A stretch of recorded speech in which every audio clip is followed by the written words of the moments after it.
Buddies, it's the Ron and Fez Show, 866 Ron Zero Fez, 866 Ron Zero Fez. Vito's in here today. We haven't seen him in a while. It's been like 2 weeks. Vito, I know you're a big wrestling fan, right? Yeah. Up on the iBang today, on the Interrobang, it's the Lucas brothers picked their 10 favorite wrestlers of all time. Look at the byline. Look who wrote this piece, Vito. Show them where the byline is. Read that name out loud there. Fez Whatley. Fez Whatley! That's right. Yeah. His first piece. Lucas Brothers list the greatest wrestlers of all time. All time. I would have changed that to the Lucas Brothers have some childhood memories and think that they're universal for everybody. But we'll get into that later. But good job on that, Fezzy. Your first pick. Now, did you challenge them when they brought these up? There were certain ones that I mean, there's ones I agree with. There's others where That's it's like, I don't know. I did challenge. I said, did you challenge? Because I'm not reading between the lines where someone would say to them, what the hell are you talking about, Lucas Brothers? This is insane. Who? This is just your own childhood love, and you can see the exact time. You could. You don't have to be a detective. This is the exact time in life that you were a little kid, right there. All right, but good stuff, Fezzy. Congratulations. Nice. Thank you. Is this going to be a running thing where you're going to have bylines on the Interrobang? This is my new thing. I think it's really in my wheelhouse. Fez Whatley, Cub reporter. The house where I keep my wheels. Do you know what your next article is going to be? No, I don't. I think I might have an idea for you. What's that? I think a visit to the NBC store and to see why some of these shirts and mugs are still selling after 25 years. It always amazes me when I see stuff from like really old, like a shirt based on That's the Ticket shirt. I'm like, why? What? Why is that still fucking moving? I don't even know what That's the Ticket is. I have a Caroline in the Really? City. No, I don't know. I have a Caroline in the City apron that I just bought last week. Now, I only would know the one person that was in Carolina in the City. I don't know anybody else. I don't know anyone else that co-starred with her. The clearance section of that store is hilarious. The what? The clearance section. It's in the back, and if you go, it's just like it's like they're canceled shows, but like they have stuff that you wouldn't even expect. Like there was that show Outsourced that was on for like half the season, and I went there like a year ago, and they had like shirts of the company that show was about. Dude, see? There's your next Cub Reporter article. I love it. No one has ever done that before. The outsource thing did not last long because America doesn't want to watch something that takes place in Bangkok or wherever the hell they were. Wait, it was just a white dude managing? One white dude, yeah, over there with all them. It's based on an indie movie, so like it's got to be like the first like small indie movie. First of all, it's Indian, not Indian. Jesus Christ! Like independent movie. No, independent. Oh, thank fuck. Okay. We were in trouble there. Good. You're here to help us out with our mess today, huh? Yep. You feel confident in him while you're on the air? I have all the confidence in Vito. I have a giant, heart-filled confidence. Are you more confident in Vito or Shelby? Vito. Vito or Fez? Vito. Wow. I need my shirt, the necklace shirt. Yeah, it's upstairs. Don't worry. We got it upstairs. No, I don't want it. He likes to have his Ron Fez necklace shirt. That was like made one at a time for us. Sarah Beth is helping out with us today, too. Yeah, she's on the phones rocking it. She's the Sarah Beth from the restaurant around town. I didn't know that. Mm-hmm. So try to be nice to her. Maybe we'll get some breakfast sent our way. I feel like a dick now. No, yesterday we did a hashtag that went to #1 in America. Tom Brady has saggy balls. We all thought it was funny and cute. It turns out to be incredibly true. 11 out of the 12 balls were deflated, and it looks like in a post-halftime. And they think this could mean a big penalty. Yeah, they're saying they might lose draft picks, giant fines. That's what people are surmising at this point. I love that it was 11 out of 12. That means they were going for it hard. Well, even the 12th one was deflated, just not as bad as the other ones. They got fucked. They had to rush it. They had to rush the deflation of Does that this ball. taint their Super Bowl trip? No, not at all. Would this, if they win, does it make them seem less acceptable? No. It absolutely does. Yes, it's totally tainted. They cheated their way into the Super Bowl. If this was an Olympic sport, they'd be having their medal taken away from them right now. Should they lose if you found out that this was happening? Should they lose that championship trophy? Yeah. And it ruins the entire season. Now, another quarterback has come out and said in the past, he not only had the balls tampered with, but he spent money to do it. He spent, some people were saying $7,500, other people were saying $100, but he said, yes, I had the balls tampered with. And should that cost, would that be, is that somebody that you should go back in time and take that away, like it was Joe Paterno's wins? Absolutely. Yes. This is Brad Johnson from the Tampa Bay Buccaneers. So you really didn't know that, Fez? I had no idea about this. The New York Daily News said that Brad Johnson admitted paying $7,500 to having the balls doctored before that game. See?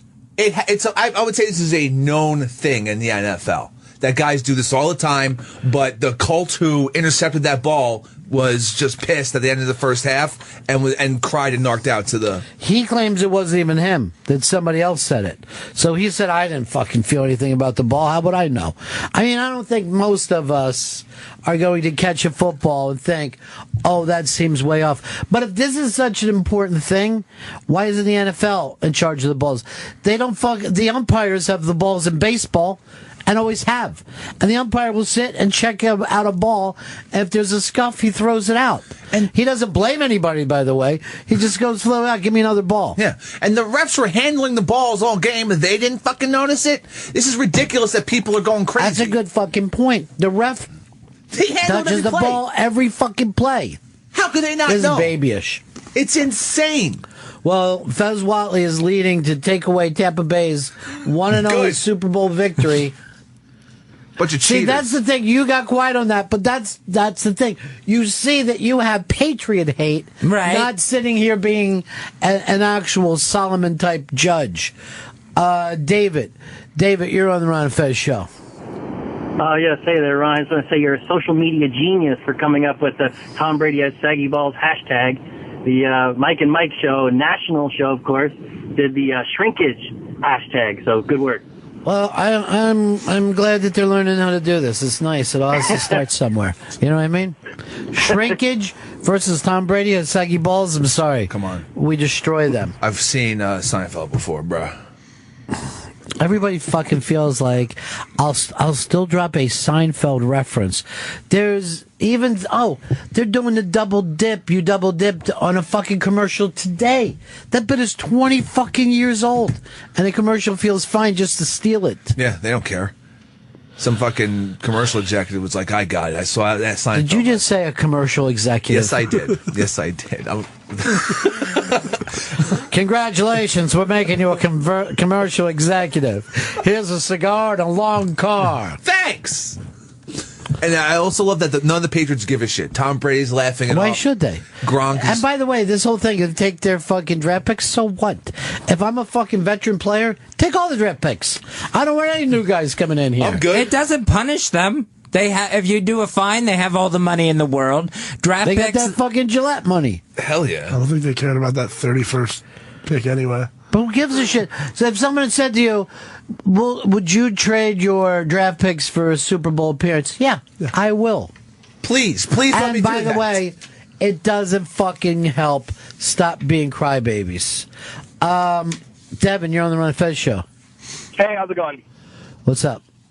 So the day before a game, the center and the quarterback usually have the balls and they can get them ready. They can get the scuff, or they can scuff them up to get the wax off the balls at the finish, and they can get them ready to their liking. After they get them ready, they submit them to the refs. So the refs have the balls before the game. So they saw every ball that they had before the game even started. Apparently, they're saying this may have happened at halftime. The balls get inspected by the refs before the game, and then they hand their balls to the teams.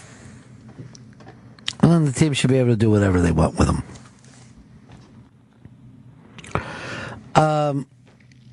It's just dumb. John in Ohio, you're on the Run of Fez show. Hey there, Ronnie B. It's been about a week since he gave the big cat the stick on the booking. Just wondering how he's doing. Well, he seems to be doing well because only Chris talks to me about bookings. So the loading and bookings is back in Chris's pockets. There's a bunch of names Fez has to go over with you later. Just saying. Let's do them right now on the air. Let's just do it right now on the air. A couple big stories out there today in the world of comedy. The Moon Tower has announced their lineup. Pretty damn good one. It looks like they're stealing Fez's other nickname. Go to theinterrobang.com to pick up some of the information on that. Russell Brand has told everybody to stop bullying Bruce Jenner, which seems weird that you have to tell someone to stop bullying a guy in his mid-60s. Who's like an Olympian, you know? Olympic gold medal winner. Because I guess, and I don't really follow this, but I guess the gossip rags every day are making fun of what Bruce looks like. Yeah, because the reports are that he's transitioning to a woman. But you're saying the reports. Yeah, the In Touch magazine that we talked about. Yeah, but they wouldn't know, right? Unless he told them he was. No, they're just making it up. Well, he does seem to be dressing more womanly. Yeah, but he's never made a public statement, and if the media is wanting him to, why would he if this is the kind of attack he gets? Russell Brand goes into the TMZ report about the In Touch magazine. All right, but here's the thing. So you should never talk about what anybody looks like, right? Right. Could someone tell that to every fucking gay guy who feels like they can say what women are wearing when they go to a fucking awards banquet, and how much they weigh, and what they've done with their hair, and how stupid their belt is, and who they're wearing? Why is it only bullying go in one direction? It's a goddamn monopoly on bullying. Fucking gay guys bully the shit out of women until the fact that they starve themselves and won't leave the house. And they have to borrow jewelry. That's the fucking thing that kills me on the red carpet. Oh, your diamonds are great. They're not mine. Someone just gave me them for tonight. Matter of fact, their guard is following me around. I had to put a deposit on this. That $1 million necklace looks great on you. It would look great if I wrapped it around a fucking Doberman Pinscher. It's nothing to brag about.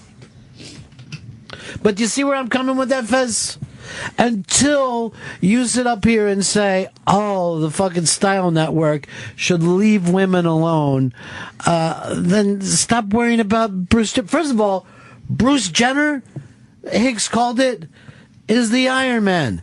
1976, when you win the decathlon, you are the greatest athlete in the world.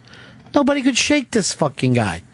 Not only could he win as a man, and also as a woman. Oh, he'd destroy as a woman. It would be great. Today, yeah. I think he'd go in and win that. Yeah, I don't think anybody could get Bruce Jenner. And Bruce Jenner came in here one day. I didn't even know about the Kardashians. All I talked to him about was the Olympics. To me, that's the most impressive thing you can do. It's the 100 meters. It's the decathlon. You're either the fastest man in the world or you're the Iron Man. Everything else is, oh, nice. You got a little fucking medal, too. I like the biathlon. They ski and shoot. Thank you. You put that perfectly. You put that perfectly. Thank you. I try. But yeah, I don't think people... I mean, these magazines are being dicks, but... Whatever, fuck him. But I don't think he cares. Why would Bruce Jenner care? I would think he's doing exactly what he wants, and if let people talk, let him fucking talk. Yeah, I feel the same way. I mean, I wouldn't know what the fuck they were saying on those In Style magazines, or who got him in trouble? In Touch. I didn't even know there was a magazine called that. They could be writing bad shit about fucking Vito. I wouldn't know it. They could write, oh, Vito's hair looks like shit. I guess he's a girl now. I wouldn't know it. I don't know. Does he seem like he cares? Well, no, I mean, it's not like he's trying to change his look to appease them. Well, I will tell you this. I'm on fucking Bruce Jenner's side. If he wants to... Is he getting rid of his penis? See, nobody knows any of this. He's never said anything about it. Let me come out. I back him with a penis or without a penis. Lock my vote in. All right, it's locked. Where are you? Yeah, if he has like a fake vagina, sure. Vito? I'm with it. There we have it. We're all on Bruce Jenner's side. Good. Russell Brand's doing good work then. What? He didn't change my mind. I always had that fucking mind. He changed This guy mine. never need. Changed mine. Look, he's got the gold for the USA. I say the guy shouldn't even. You shouldn't be able to even charge him for a beer anywhere for the rest of his life. Just come in. Wait, sorry, Mr. Jenner. Your money's no good here. Here. No, because it's Confederate money. Your money's no good here because you went and drew necklaces on all the presidents. What does he look like now? This is what it looks like now. I just see a dude with long hair and no neck. And I guess he's trimmed the nose down.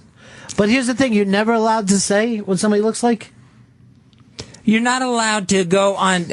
well, I wouldn't want someone going on TMZ with the entire staff pointing and laughing at pictures of him. That's exactly what the gay guys do when that fucking big girl from Girls tries to go out somewhere. Oh, they just tear apart Lena Dunham. What is that, burlap? I'm sorry, is that a sack of potatoes or a sack of shit? They let the cow off the farm. Has somebody forgotten how to barf? Because she needs to drop a couple. And that supposedly is great and fun and cool. Yeah. Then, I think Bruce Jenner... I don't know. To me, he looks like anybody from South Carolina. I don't see the fucking difference. I never fucking saw that he was getting... how did this start? Was it just these fucking magazines just saying, like, yeah, he's going to become a chick? Well, his hair got long, so people started thinking he wanted to be a woman. It looks like he may have had some plastic surgery. I don't know. Oh, but yeah, that he could does. be. He's admitted to that. And when he came in here, it looked like he had his nose all thinned out and all that. But a lot of fucking people do this. I live on the Upper East Side. He looks like any woman up there. You don't stop and make a big deal out of it. You just keep on fucking moving. In fucking Hollywood. Everyone is getting plastic surgery all the time. I mean, here's the thing. And they're getting fake long hair injections. It's long hair and fucking plastic surgery. He wears pantsuits. He puts on some makeup.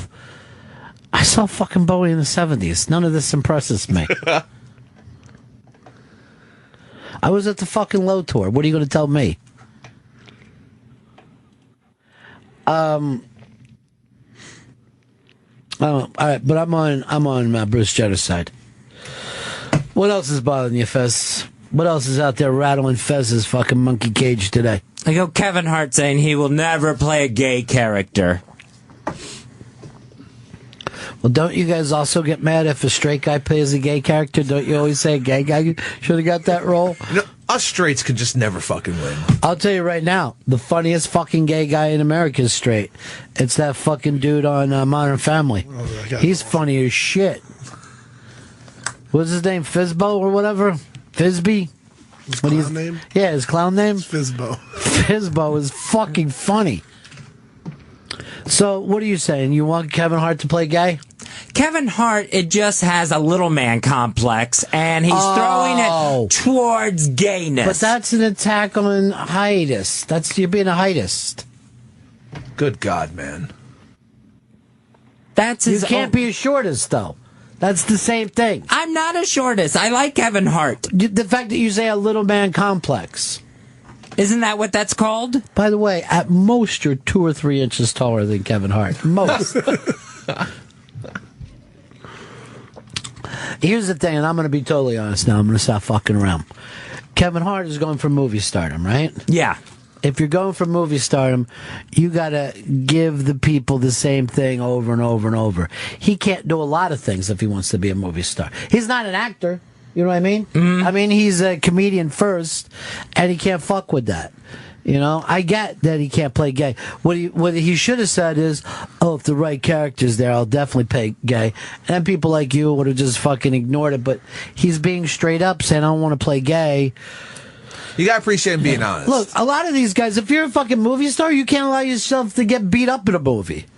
Like, I remember when David Carradine said, "I can't get beat up in a fucking movie, because then nobody will come and see my next movie." I don't want to look like a pussy. Right. That's not what I'm selling here, people. Most of these things are all just bullshit.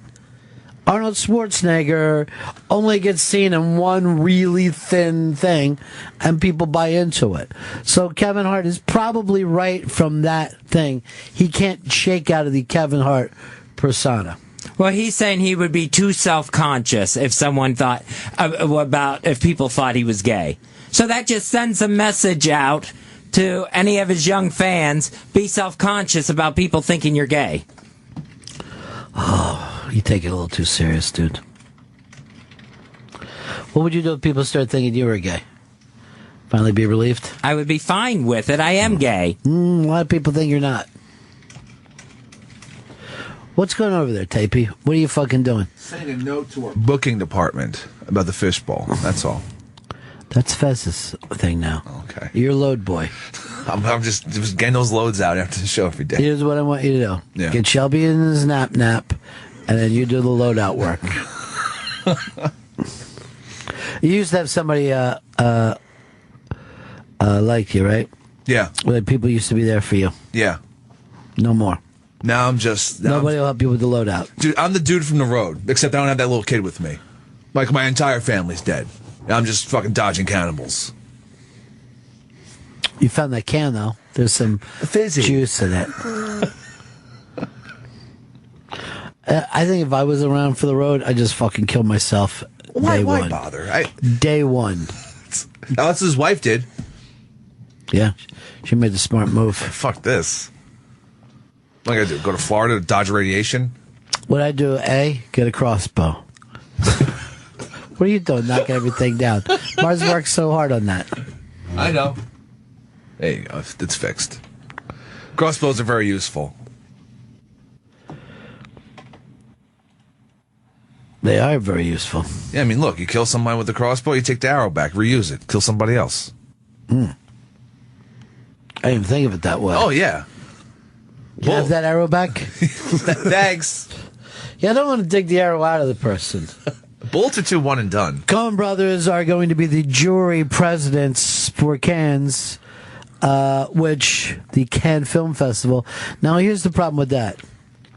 They're going to have to just say this: we've decided our movies are better than all your movies. You guys know that, right? All you people together don't make as good of movies as me and my brother. We're going to give ourselves a couple of Grand Prix retroactively. Because we felt we got fucking shafted a few times. And they've won before, though. Yeah. They won for Inside Llewyn Davis. I thought that they won for... they won the Palme d'Or for Barton Fink. That's the big one. That's the big. What did the one that they win for Llewyn Davis? The Grand Prix prize. I think it's just below the Palme d'Or. I wouldn't want that done. Here, and the silver medal goes to... I guess good work, Coen Brothers. Try harder next time. Weird picture up there, too, of the fake baby in American Sniper. Now, go ahead. I watched this thing. I don't know why does Clint Eastwood go for the fake robot baby when they can just go real baby? Well, you can only shoot a real baby for so long, right? Maybe they fucked up those scenes. Twins. Are what twins do we got on TV? Are all the little kids twins? Like, is the little Vietnamese baby on Modern Family twins? No, because they replaced her. They skipped her. They did that thing they do in like every sitcom where like 1 year is a baby and then like 2 years later it's like 3 years older. Yeah. Originally it was twins, but now it's not twins. Well, maybe one of the twins died. That would suck. Like that show Raising Hope that was on, that was a pair of twins. I didn't know that. You know, you should write a book about twins in Hollywoods. Freak twins in Hollywoods. Lucas Brother, greatest wrestlers of all time. Fez, you should have had a rebuttal on each one of those. What are they talking about? To me, it seems like a lot of crazy talk. Because it's just Attitude Era? Yes. It's very tight in there. I wouldn't even do that. The fucking guys, the guys have never even heard of Dusty Rhodes. Ric Flair. Never heard of the Iron Sheik. You know what I'm doing Sunday? I'm going up to Philly for the Royal Rumble. Get the fuck out of here. Yeah. Do you get a sign? Nah. You gotta make a sign. I want you to make a sign that just says "Wrestle him," and just put it up. Wrestle him.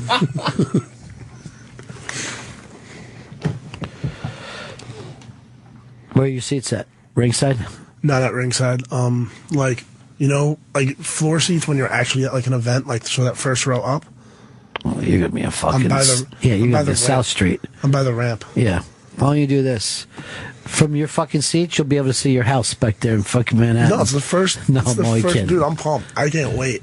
Why don't you try to get in the fucking ring? I might. Storm that fucking Number barrier. 31. I think Mike Lawrence is coming in to talk it this week, right? Yeah. We can get into the Lucas Brothers a little bit too then. Should be strong. Yeah. I mean, Royal Rumble, next to WrestleMania, that's the only fucking Rumble. That's the only pay-per-view. I'm telling you. Better than WrestleMania. WrestleMania is a fucking joke. I don't like that they have like 2 fucking main events now. It's They bullshit. have like 4, dude. I've It's been like out 4 hours. I've been out the game for a while. I don't know. I wish they would hours. just do the fucking Rumble first and then forget everything else. I love they like bring back old guys. Yeah, it's fucking great. Last year, Kevin Nash came out like he couldn't even walk, and like they threw him out the ring, and he just Diesel? Yeah.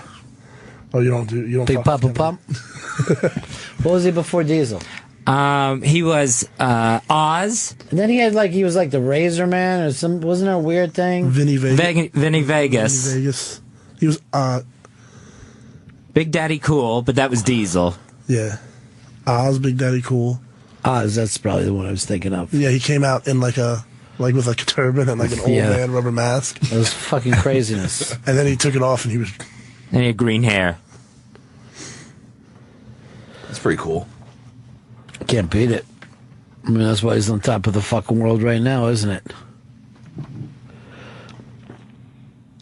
Hey, Andrew in Jersey, what's up, buddy? Hey, Ronnie B, you guys are moving fast. Going back like 6 stories ago. Yeah, we're moving real fucking fast today. Back in Take the it up, day, bro? they accused Ray Guy of putting helium in the footballs so he can kick it like 10 yards farther than everybody else. I saw fucking Ray Guy the ball just stayed in the air once. They have a little smile on it, like a balloon. Yeah. I was just watching it go away. I'm like, there it is. I was just running through the parking lot. I still see it. I still see it. Well, his average was like 10 yards farther than everybody else. He's the only fucking punter in the Hall of Fame. He was the greatest of all time. No one else has even come close to him to this day. He went into the Hall of Fame as a punter. As a punter. And you know what all the fucking linemen and quarterbacks said? What'd they say? Finally. Because he was devastating. They should have cut his leg off. Not only could he hang the ball up there forever, but he could fucking coffin corner kick it. He was amazing. He had nerves of steel. Like our own Fez Watley. You got a big day coming up later on today, right? You got 2 of your nemesis stopping in here. Hosp Yuck. and Mikey D. Gross. What's your plan? Oh, I'm so above them. Maybe I'll just block the door and keep them from coming in. How do you think he's going to handle it, Chris? I think Fez Watley's Big John Stud, and he's gonna fucking wipe the floor. I got 2 words for you. What's that? Possum. It's become Fez's thing is just to lock and let it all happen around him. Almost like a rape. No, the old Fez Watley would have stopped a mud hole in their asses and walked it dry. Dumping beer on top of their fucking heads. Yeah. Making him feel like shit. But I don't think he goes up for it today. I think he stays down low. I told Fez I could get him like a gun, so that I wouldn't have it loaded, but he could just pull it on them to just freak them out. Why not just load it? Matt Anderson wrote to me, and he says the fake baby was real at one point. For the videos, They said they had a real baby, but it was throwing up, and the second option never showed up, so they just grabbed a fucking fake baby. Well, everyone's bringing up this a fake baby. Yeah. It's also a fake rifle. But the fake baby looks really fake. The fake rifle looks more. The fake rifle's more realistic than the fake baby. That's your opinion. Yeah. Every time I see him shoot somebody, I go, fake, fake blood, fake. I do that all through a movie. They're not actually having sex, no matter what is going on up there. They're not in space. That's a studio in Burbank. I like to fuck up everybody's movie for them. A lot of people come over and say thank you to me. Really? Feel like I didn't even know some of that shit. I'm surprised you even get let into theaters anymore. It's America. Eric, you're on the Run and Fez show. Hey, Ronnie, whatever happened to the coffin corner, man? I feel like that's a lost art. It's all about getting the guy to fair catch it inside the tent. Yeah, it all became about the fair catch, the coffin corner. I guess they just decided that the percentages were just way too low. But that's what all the guys used to go to, just to hit right in that corner and have it bounce out of bounds at the one. And it used to be a pretty exciting play. Now it's like, oh, I'm going to fake that I fair catch, duck, and then let guys dive and try to slap the ball back. It's a clusterfuck out there. Fez, what would your wrestling name be if you were in a fucking handicap match today against Hosp and Mikey D? Big Fez Watley. That's good. I didn't even fucking think of that. Big Fez Watley. Maybe like Dump Truck. I think No, that'd be a cool Big name. Fez Watley. You take the name Fez Watley, Yeah. and you put big before it. I thought it was going to be Small Fez Watley, but if it's Big Fez Watley. Hey, you're being a sizist. What? Never meant to come off that way. David, you're on the Run and Fez show. Hey, Fez, it should be Big Power Bottom. That'd be a powerful name. Hey, Fezzy, when's the last time you've been flying? Watch that sketchy landing video right before you go flying next time. It's pretty good. Why would you try to make him nervous? Come on. Yeah,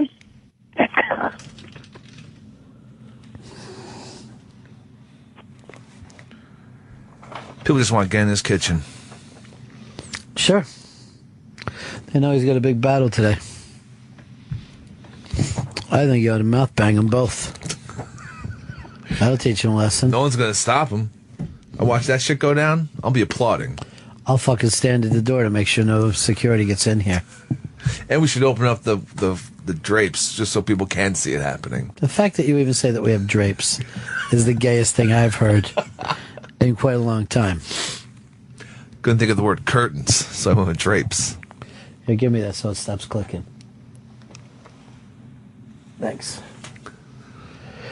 Do we need a break now, or we take it to top of the hour? We take it to top of the hour. Because I don't get any hand signals from you anymore. Taking it to the top of the hour. I'm waiting for word from our booking department, and then I will tell us the break. But here's the deal, dude. Yeah. You're not supposed to be booking guy. I know. You're the load boy. You've taken Shelby's job and Fez's job. Yeah. Yes, I have. I'm like a hybrid load boy booking dude. This is my load boy / booker. What exactly does a load boy do? He loads. He loads. He handles all the loads of the show. He's juggling a lot of loads up there. There's a video up where it says Obama keeps it 100. Now, I didn't even bother watching the State of the Union last night. Did you watch it? I didn't see it. Yeah. Does that make me a bad American? No, it makes you a good American. All right, cool. All right, now I feel good about myself. I mean, if I would have had tickets, I'd have went. Sure. but, they're saying I'm not in the Senate or the Congress. So I said, neither are you, motherfucker. You're just a goddamn security guard with a plastic badge. Who are you to stop me from seeing my president? Kiss my ass. Our taxes pay for your... Hey, bro, listen, I pay your paycheck. Why do you call everybody bro?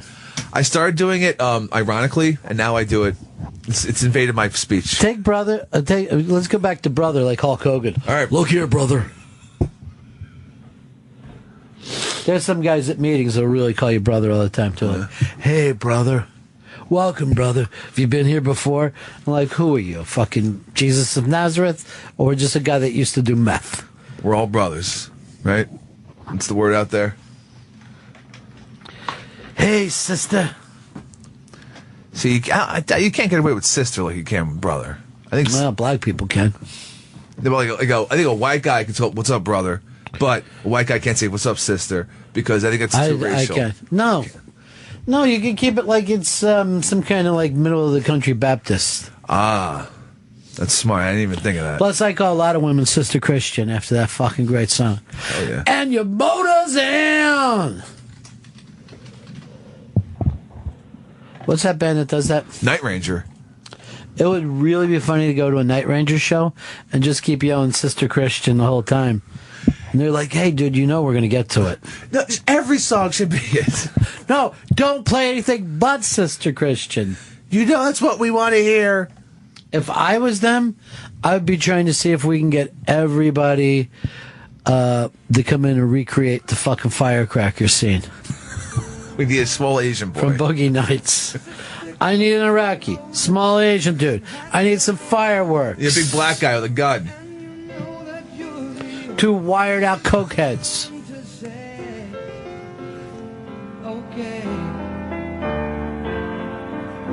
Where you going, what you looking for? There she is. She's graduating. It's true.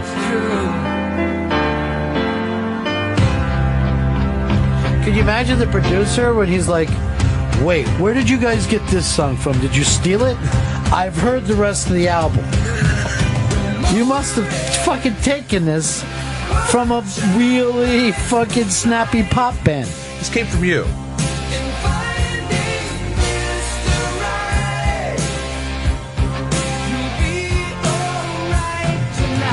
There's the sister right there. Turn this shit down, would you please? Drive me nuts. It's not fucking 1983. Alright, this is the 90s now. We're in the fucking grunge. I wonder if anyone has ever said, my favorite band, I guess it's Night Ranger. Someone has to have said that before. I don't know. I like Aerosmith, Night Ranger, and... Huge Do you Night think Ranger someone fan. did? I guess if I met them. And slept with them, I might say, yeah, not a kid from one of them. I might say Night Ranger, but that was only until they left. And then I go like this. I was just, not trying to hurt anybody's feelings, but no, Night Ranger's not my favorite band. I just had a kid with them. It's for the kid, really. Yeah. And that kid was born with no eye sockets. Oh, my God. Has eyes, but no eye sockets. Oh! That'd be the weirdest ever. Just hanging out like just your face of the skin. I think it's impolite to ask, Chris. I want to know now of the person without sockets where they got the eyeballs. You know what? What? You got the Tears for Fears fucking hair. Yeah, I do. You should be our fucking lead singer. Take the hat off. Sure. That fucking hair is perfect. Thank you. That haircut should be called Everybody Wants to Rule the World. That should be the name of your haircut. Can I get to everybody? I bet I can make you a fucking haircut model. I would love to be a haircut model. You ought to be in the fucking band Haircut 100. That should be your fucking scene. You guys know I'm meant to do this, right? Oh, fucking a haircut model? This doesn't seem like a real life. This band should have been bigger, huh? That sounds like shit. You're running two at the same time. Does anybody have on headphones? I close it out. We're good.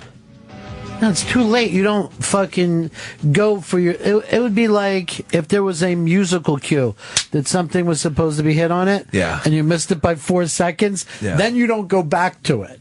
Yeah, you can't. But you both were wearing phones, right? Yeah. I hope you don't feel like this is where our head's going to be when there's a handicap match in here at 2 o'clock. No, this thing's going to be fucking tight. Tight and on point. Fez, you want to practice a little bit?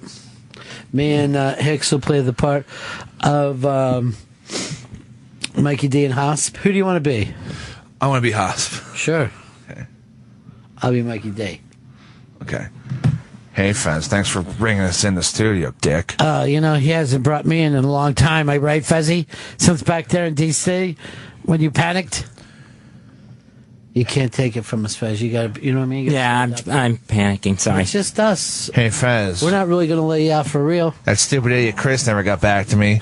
Great. What, you're not going to talk to me? Chris is jealous of how close I am with Ron, so he doesn't do shit. Yeah, you're right, Mikey. You are close to Ron. Hey, Fez, screw you. Hey, Fez, are you just going to sit there when we say shit? Fez? I'll probably flip you off. I wouldn't be able to respond to that if he's going to probably flip me off someday. I can't handle that, Fez. I'm going to leave then. I had no idea there was a probability of flipping off. I need a drink. I'm hot. He doesn't drink a lot, does he? I don't think so. You suddenly made it seem like he's an alcoholic. My personality is merging with his now. Mikey, I'm Mikey D. Fez, did I tell you I'm dating Renee now? You're not answering at all, Fezzy. Something's completely wrong with you. You seem to be locking up. I'm worried, seriously, I'm worried that our last practice before the game, that our quarterback is just standing there. Oh, boy. It's almost like you're in the shotgun position, the ball's hiked back and hits you in the chest, and you stand there. You're going to get sacked, dude, by Haas. I mean, I get that you might probably flip them off, and that'll fucking get their asses when they see that bird staring straight at them. But this is it, Fuzz. It's coming up. Mm-hmm. What are you going to do? What's your strategy? What's the strats? What's the stratosphere, dude? Why am I doing all the talking? Why are you just staring at me? What's the Trish Stratus? Bringing it back to that Lucas Where's the Trish of the dish, right? You know what I mean? What's the dish network on this going to be, huh? You dishing? Yeah. Is this the fucking network? Are you mad as hell? Not going to take it anymore? You going to raise hell? Going to raise hell? Is this Hell's Bells? Is that where you are with this? Is that the thing? You just come out with your left down like this? Fuck both you guys. I'm probably going to flip you off. Is that your deal? You got to fucking come up with something better than that. I think this is going to get better, though. So it's not permanent. Oh, don't worry about it. This fucking thing in another 2 or 3 weeks, it's going to be just fine. Well, straighten itself out. Is that what you're looking for here? Because if it is, you better tell me. Look at JR. He recovered perfectly.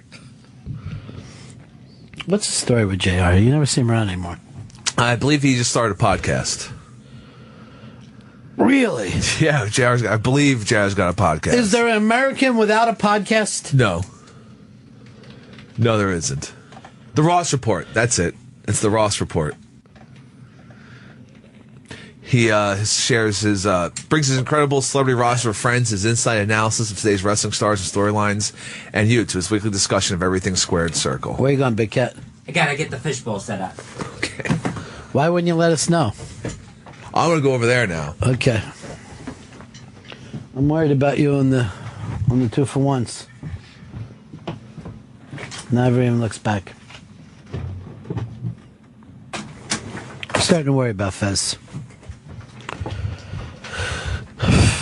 He's in the state today. Yeah, I know.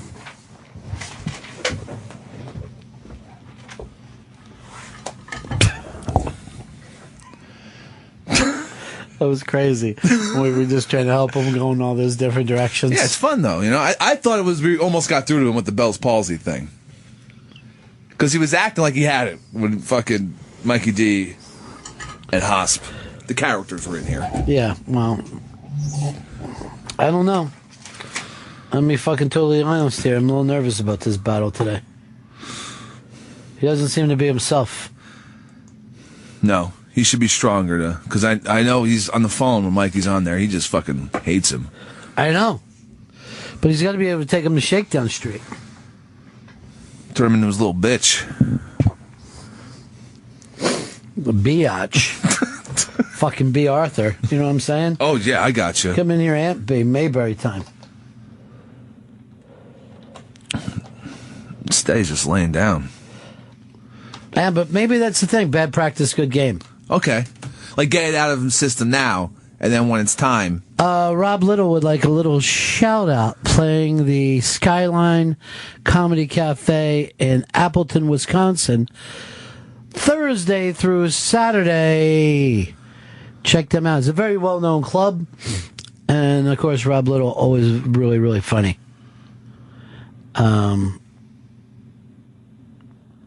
Cool. See if we can do a... No, I see him. Let's give him like a little retweet, a little RT. Retweet is like you take a tweet, and you it. Yeah, and you let everyone else know about it because you just retweeted the tweet. Right. Don't fucking favorite. What good's that supposed to do for me? Dude, it does nothing any good. You know, I got that from Gary one day. He's like, I don't get it. I mean, somebody are going to favor you. What's the fucking point? I don't care that you favor it. Retweet it. And I just said to him, this is like doing a commercial in here, and I go like this. Jeffrey, I got no fucking idea what you're talking about, but it sounds crazy. I just don't want to be favored. I want to be retweeted by people. Acknowledge me with a retweet. I put you in my column. Give me some love, goddammit. This isn't fucking Shakedown Street. This is Gurion Town. The place of love. Gurion City.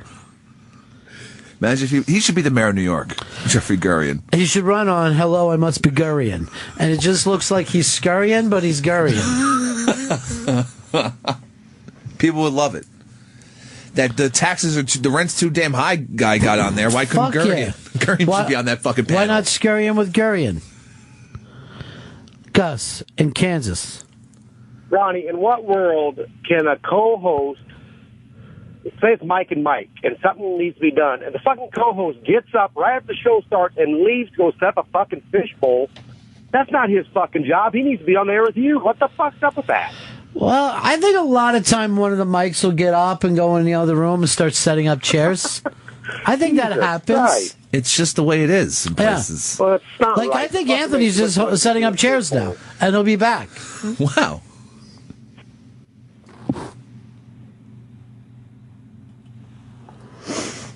I might be doing some shows with Oak next week. Oh. Which might be giving you guys a little break. Because why should I do both shows? Doubling down? Or no? Double Indemnity. I always like Double Indemnity. Indemnity? Indemnity? You don't like doubling down? I double down all the time. What about Dublin, Ireland? You fucking crazy about that? I would like to go one day, sure. What about Kathy Ireland? She means nothing to you? Oh, she means everything. That was like when I was a little kid, one of the first like supermodels I recognized. Don't tell me who you batched to. That's disgusting. Oh, well, it was Kathy. I hate when people go, oh, I jerked. That's the first person I ever jerked to. So glad you brought that up. Just saying. Just saying doesn't fucking make it any easier to hear. No more. No more. I only talk... No mas. No mas. I only talk about loads in the work sense. You know, Hands of Stone ought to open up like a place called No Mustard or something. You know what I mean? No mas. He's got some sort of play on that. But I don't know if I go to a place that has no mustard. Be pissed. Well, you know, if it was grilled cheese sandwich place. All right. You don't want any mustard on that, do you? You that much of a freak? Maybe. Well, I'll just give it a try.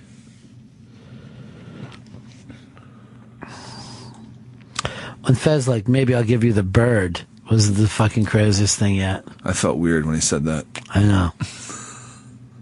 Why not just say fuck you? You know? Yeah, that's true.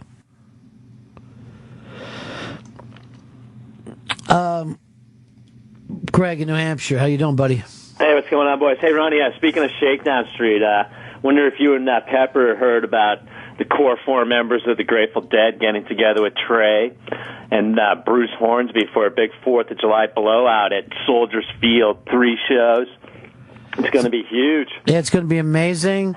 Pepper don't know shit about it because he's not even a Fish fan. I am a Fish I got fan. a nice long email and forwarded that to you today. Yeah, I got You don't that. know fucking shit. I do know shit, all right? I know plenty about fish, all right? I didn't And you realize they said were... that you, even the day that you said that you were doing the balloons, Yeah. You said you walked by Yeah, it was. a It fish was. show. It was. All right. First of all, it was the fucking one of the New Year's runs a few years ago, and I'm sorry I didn't go to every goddamn show. See, this is the problem with fucking Fish fans is Easy, Pepper, easy. You've only. I'm not talking to you, dude. No, you are talking to him, and you're talking to every fucking Fish fan. Yeah, you scumbag Fish fans. I'm sorry I haven't gone to 250 fucking shows. It makes me a real fan. No, you're the problem with the Fish fan base. Pep, how about this? They went old school mail order with it. Yesterday, you had to go 3x5 cards like old school Grateful Dead mail order. And if you decorated the outside of your envelope, you had to put a Sazy in there also, Ronnie. Can you believe that shit? Yeah. They're going to send them back out old school. I heard post offices around the country were jammed with freaks yesterday. I love it, man. That's cool. Yeah. I really love that. I wonder if Janice will make those shows. I would think that Janice is going to be on stage with maybe playing harmonica. Maybe we could get her to be a correspondent. Oh, I would. I would definitely do that. Peace. You don't like the Dead at all, huh? Yes, of course I like the Dead, but it's just these people attack me for not going to enough Fish shows. But it's. I've had this problem when I was going on Fish tour. If you don't go on enough shows, people just shit on you. You know what's funny is like I saw the Dead in the 70s, and everyone's like, do these people understand that the 60s are over? What are they going to... And I swear to God, and every decade that I would see them, everybody would say the same shit. Like, when are they going to... And here they are. It's fucking 2015, and you watch, you're going to go there, and it's going to look like 1969. Of course it is, man. There's going to be some fucking 70-year-old woman just shirt off, just dancing in a circle. That's right. Doing this hippie dance. Just Did we spinning put around. up the thing today of the guy dancing the fucking bluegrass? It's the funniest shit you'll ever see in your life. I didn't see it go up. I don't know. There's something about a guy losing it to a fucking concert that doesn't seem like it's worth losing it to. That always slays me. There's nothing wrong with it. Well, nothing wrong with what? You haven't even seen it. I know. But I'm just getting... These people are coming out of the woodwork to attack me. One fucking dude. Let you happened know before. that you're a fucking lying barrel of shit. I'm not a lying You're barrel not of a Fish shit. fan. You're a fucking poser. I ain't no poser. No big deal. Models pose, Chris. You ought to be fucking proud of yourself. Yo. A model will pose. You ought to start working the fucking runway. It's Fish shows. First of all, there is no runway. These angel wings that I'm wearing right now, you could get for $325. This glow stick is available at every hot dog stand. And this is some custom glass. Before we start this Grateful Dead / Fish show, you're going to see a runway modeling show. First of all, check out the Tears for Fears hair on this gentleman. Hey, everybody. Bang, bang, bang, bang, bang. Bang, bang, bang, bang, bang, bang, bang. Bang, bang, bang. Bang, bang, bang, bang, bang. You got fucking caught posing. That's caught. good, dude. No, it's not. You know why? Because I wasn't posing in the first place. No, I just look bad. You know what's fucking great? What? You don't have to spend the time being a real thing. You could just pose. I admire that. I'm genuine, all right? I'm a person with interests and likes. You are a genuine poser. Bullshit. These people are just haters. It's literally what they are. They're haters. But haters don't gotta hate. Haters gotta hate. Oh, I thought they didn't have to. No, they have to, and they drink haterade. Like Gatorade, but hate. Bang, bang, bang, bang, bang. That's the fucking sound in your barber shop when somebody comes in. Bang, bang, bang, bang, bang, bang, bang. You don't know this song, and you're trying to find it, right? That's right. Yep, I am. I feel bad for you. Posing. All this time you're fucking posing as a real Tears for Fear fan. All right, you got this is me this on thing. that. Look, on CNN, a woman, I think they're down in Baltimore. Yeah. The kids walked home from the park a mile, and the parents got slapped with some kind of neglectful parenting. Yeah, like child services got called into it. And they actually have a name for someone who would do that. It's called free-range parenting. Like the fucking kids are chickens and they're organic. You know that this is new. Yeah, it is new, yeah. Then I had free-range parents. I ran around my neighborhood of willy-nilly. Like there was nothing, I had no goddamn... Your dick was out? No! Or were you just posing? No, I wasn't posing. What'd you do, have a dildo coming on the side of your pants? Nasty. No, not as a child. As an adult. Yes. Yeah, and so this woman's getting her balls busted. Oh. Yeah, she is, dude. You mean ovaries? Or are you just posing that you're a gynecologist? I think... Why don't you dress up as a fucking dentist and go out to a bar? What do you guys need some gas? I'll fucking work on you for free. Do you think that the only point to being a dentist? That people go there just to get gas? Nothing else. Pretty cool. But the whole thing about walking, like my whole neighborhood walked to school, and on our walk, there was on this long, crazy, weird drive there were no sidewalks. So we basically walked in the street all the way to school from 1st to 4th grade, and nobody thought it was like a big fucking deal. Because it wasn't. It's not. I don't know. 4 kids on my street died, and I'm not making that up. Yeesh. Well, you had free-range parents. That's what was going on. Which is odd. But it's weird that you can't tell your kids, yeah, walk down to the park and have fun, and then later walk home. I would take the subway by myself as That's a kid. weird. What age? I think it was 3? No, like 4th or 5th grade. I would start taking. The Come on, subway are you along. posing it? You did I'm that? not posing. I swear to God, my dad would walk me to the train station, put me on the train, and I would fucking go and then meet my mom where she would get off work because he had to do something at night. God knows You know what. what he had to do? He had to tie off. He had something to do. He had something to take care of. I'm sure it was very important business. There's no problem. So going to Manhattan. It's fun. Steven in Virginia. Yeah, if Pepper's going to be a model, I was wondering how long does a centaur have to practice to not fall off the runway? Oh, give me a break. When he's a model, it'll be the first model that's just sitting on a lazy boy. Hey, they got to know, how people are going to look at them. Posers. People care about that. You should just do modeling, but you're drunk the whole time. Chris Stanley's drunk pants. They have drunk history. Why not drunk modeling? You're fucking around, but I really will do that one night. That we just get a drunk thing and a runway. Just put some mattresses next to the fucking runway so no one cracks their fucking skull open. No, I think just the opposite. I think that we just have nailed boards all day on the it's outside. It's a hardcore match? Yeah. If you happen to fall off, fuck you. You're the one who screwed up. You can't maintain, right, bruh? Why don't you say it into the mic? Running a few minutes late. Okay. No problem, dude. That was the last message I got. From who? The booking department. Fez? Has he done any of the booking? I've forwarded a bunch of stuff to him. I know he hasn't brought it up to you yet. Is it driving you crazy? Every day is it driving you nuts? And I was like, why don't you email Ron? I email Ron sometimes about possible bookings, and I guess he has an email. Have you got any emails? No, he doesn't want to bother me. He says, I don't want to bother you if you're on. Hey, Veets, come on in. A Beats. Big Vito. A Beats. Big bad Vito. I love this kid. He's a good man. Huh?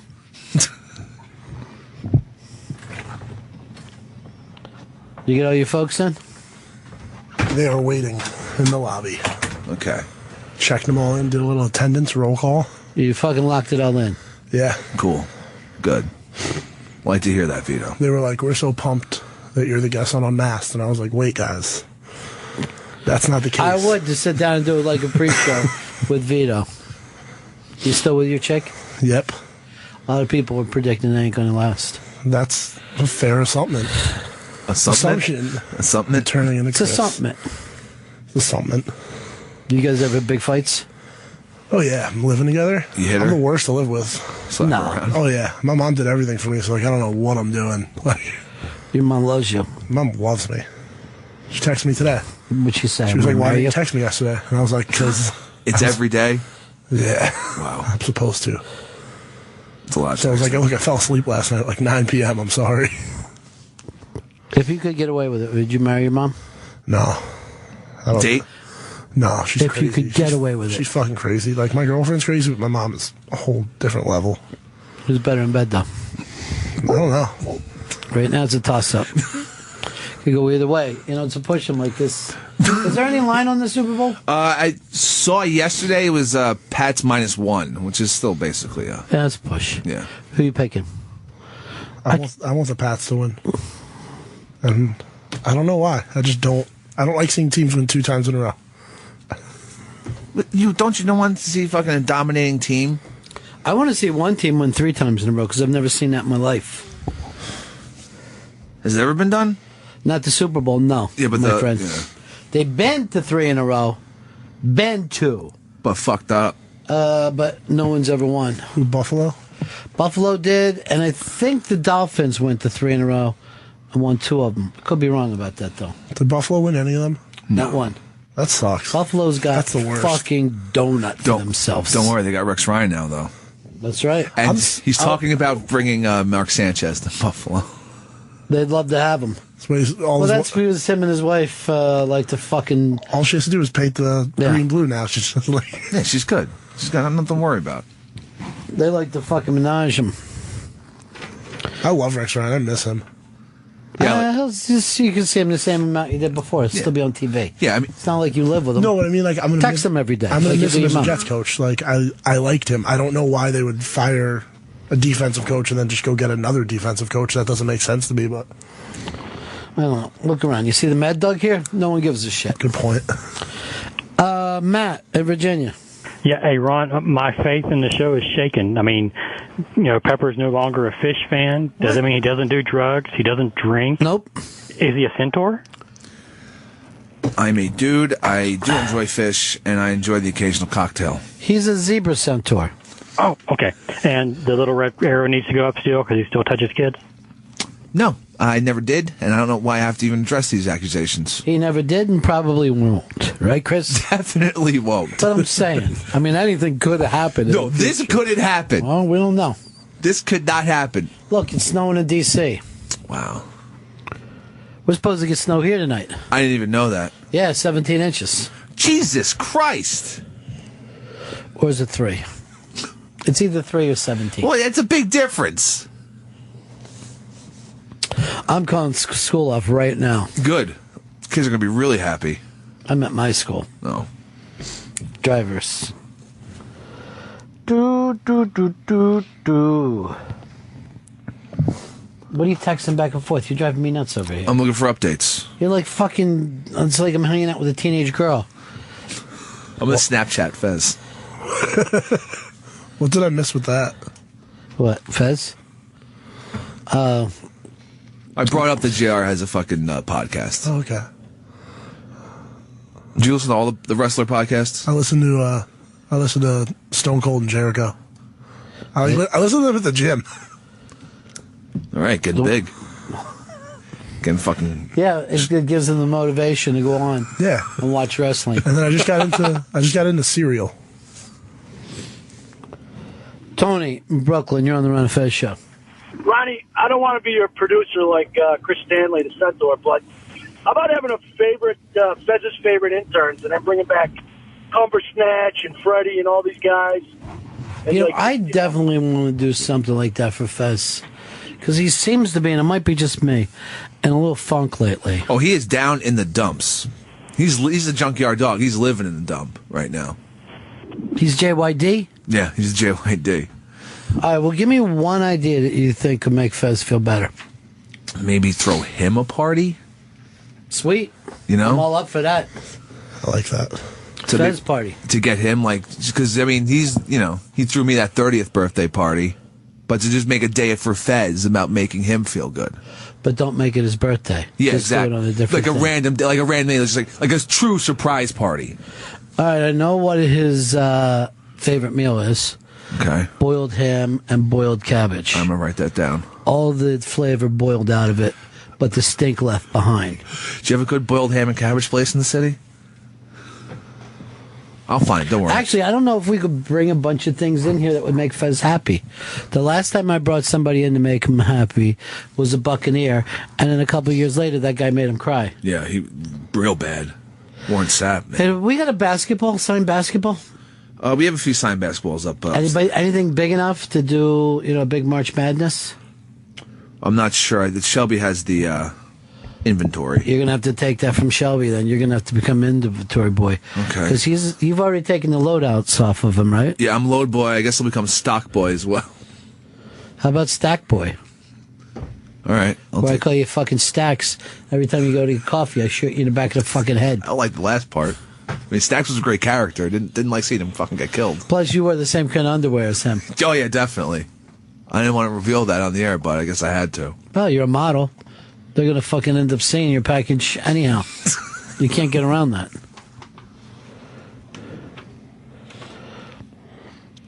We got to do something for him, though. Yeah. Get him a crown. Crown might be nice. Like for Fez King Day. Fez is king, yeah.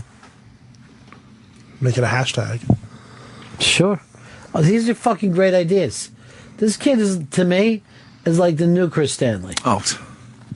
But old Chris Stanley is okay, though, right? Yeah. I got another nickname for you, though. What's that? Pink Slip. Oh, fuck. I don't like that at all. That makes me nervous. Really? Yeah, that's not a good name to have. The thing is, if you did get fired, your day wouldn't change. You would have the same exact day. You just wouldn't get paid for it. That would be the only difference. All right, so now it doesn't feel so bad. Less to be worried about. Yeah, there's a lot less to be worried about. Shit's starting to fucking work out for you. Good. I felt like 2015 was going to be my year. I was just have to get Fez. Me. That's what I said when the ball dropped. It's weird. Right? Where are you on time? 5 blocks away is what I was told. You are? They are. Great job, Spence. Right? I was told. I don't think we've ever had anybody late for that before, have we?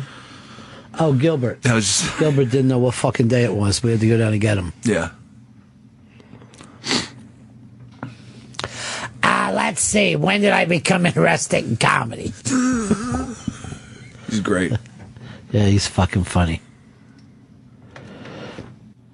Bum, bum, bum, bum, bum. Hey, Bill, what's up? Hey, Ronnie, I got an idea for cheering up Fez. What's that? How about you get a gay clown to do gay balloon animals at a party? Penises and stuff. I don't have a problem with that. Could be fun, almost. Penis balloon animal is just a sword. You know, you can't run it down because it's not your idea. Why do you Not everybody's going to have his ideas as good as you, Vito. I don't like these other people coming in and trying to take my thunder. What's your normal idea? Italian food? Yeah. I thought we had some Italian fucking food. baked eating cannolis. We should everywhere. get him some chicken parm. That's what we should do. That would definitely make him happier. That makes everybody happier. I really love chicken That fucking chicken parm sandwich thing downtown, parm. Parm, yeah. That's maybe my favorite sandwich right now in New York. It's ridiculously good. Fuck, this isn't just going to be Fez Day. It's going to be our day, Yeah, too. we're going to get him some parm sandwiches. Hey, we're going to get you all the stuff we like, Fez, for Fez Day. You love this stuff, right? Oh, by the way, Fez, it's your fucking favorite. Robbie Robertson's coming in to do a song for you. Isn't that great? Oh, wow, Fez, look, there's a bottle of Jameson here. I'm going to drink it for you. Now, Fez, sit down and watch Chris Stanley on the run walk. Wait, is it run walk? Run way. Run, yeah. I just fucking made a goddamn maniac out of myself. I go, how could something be called a run walk? Somebody's going to end up fucking breaking an ACL. I think I turn on a dime. I fucking run Is down. it run or walk? When I was in school, we were at the fucking pool and we had to do this thing with our gym class, right? So what happened is you go out, you hit the fucking diving board, right?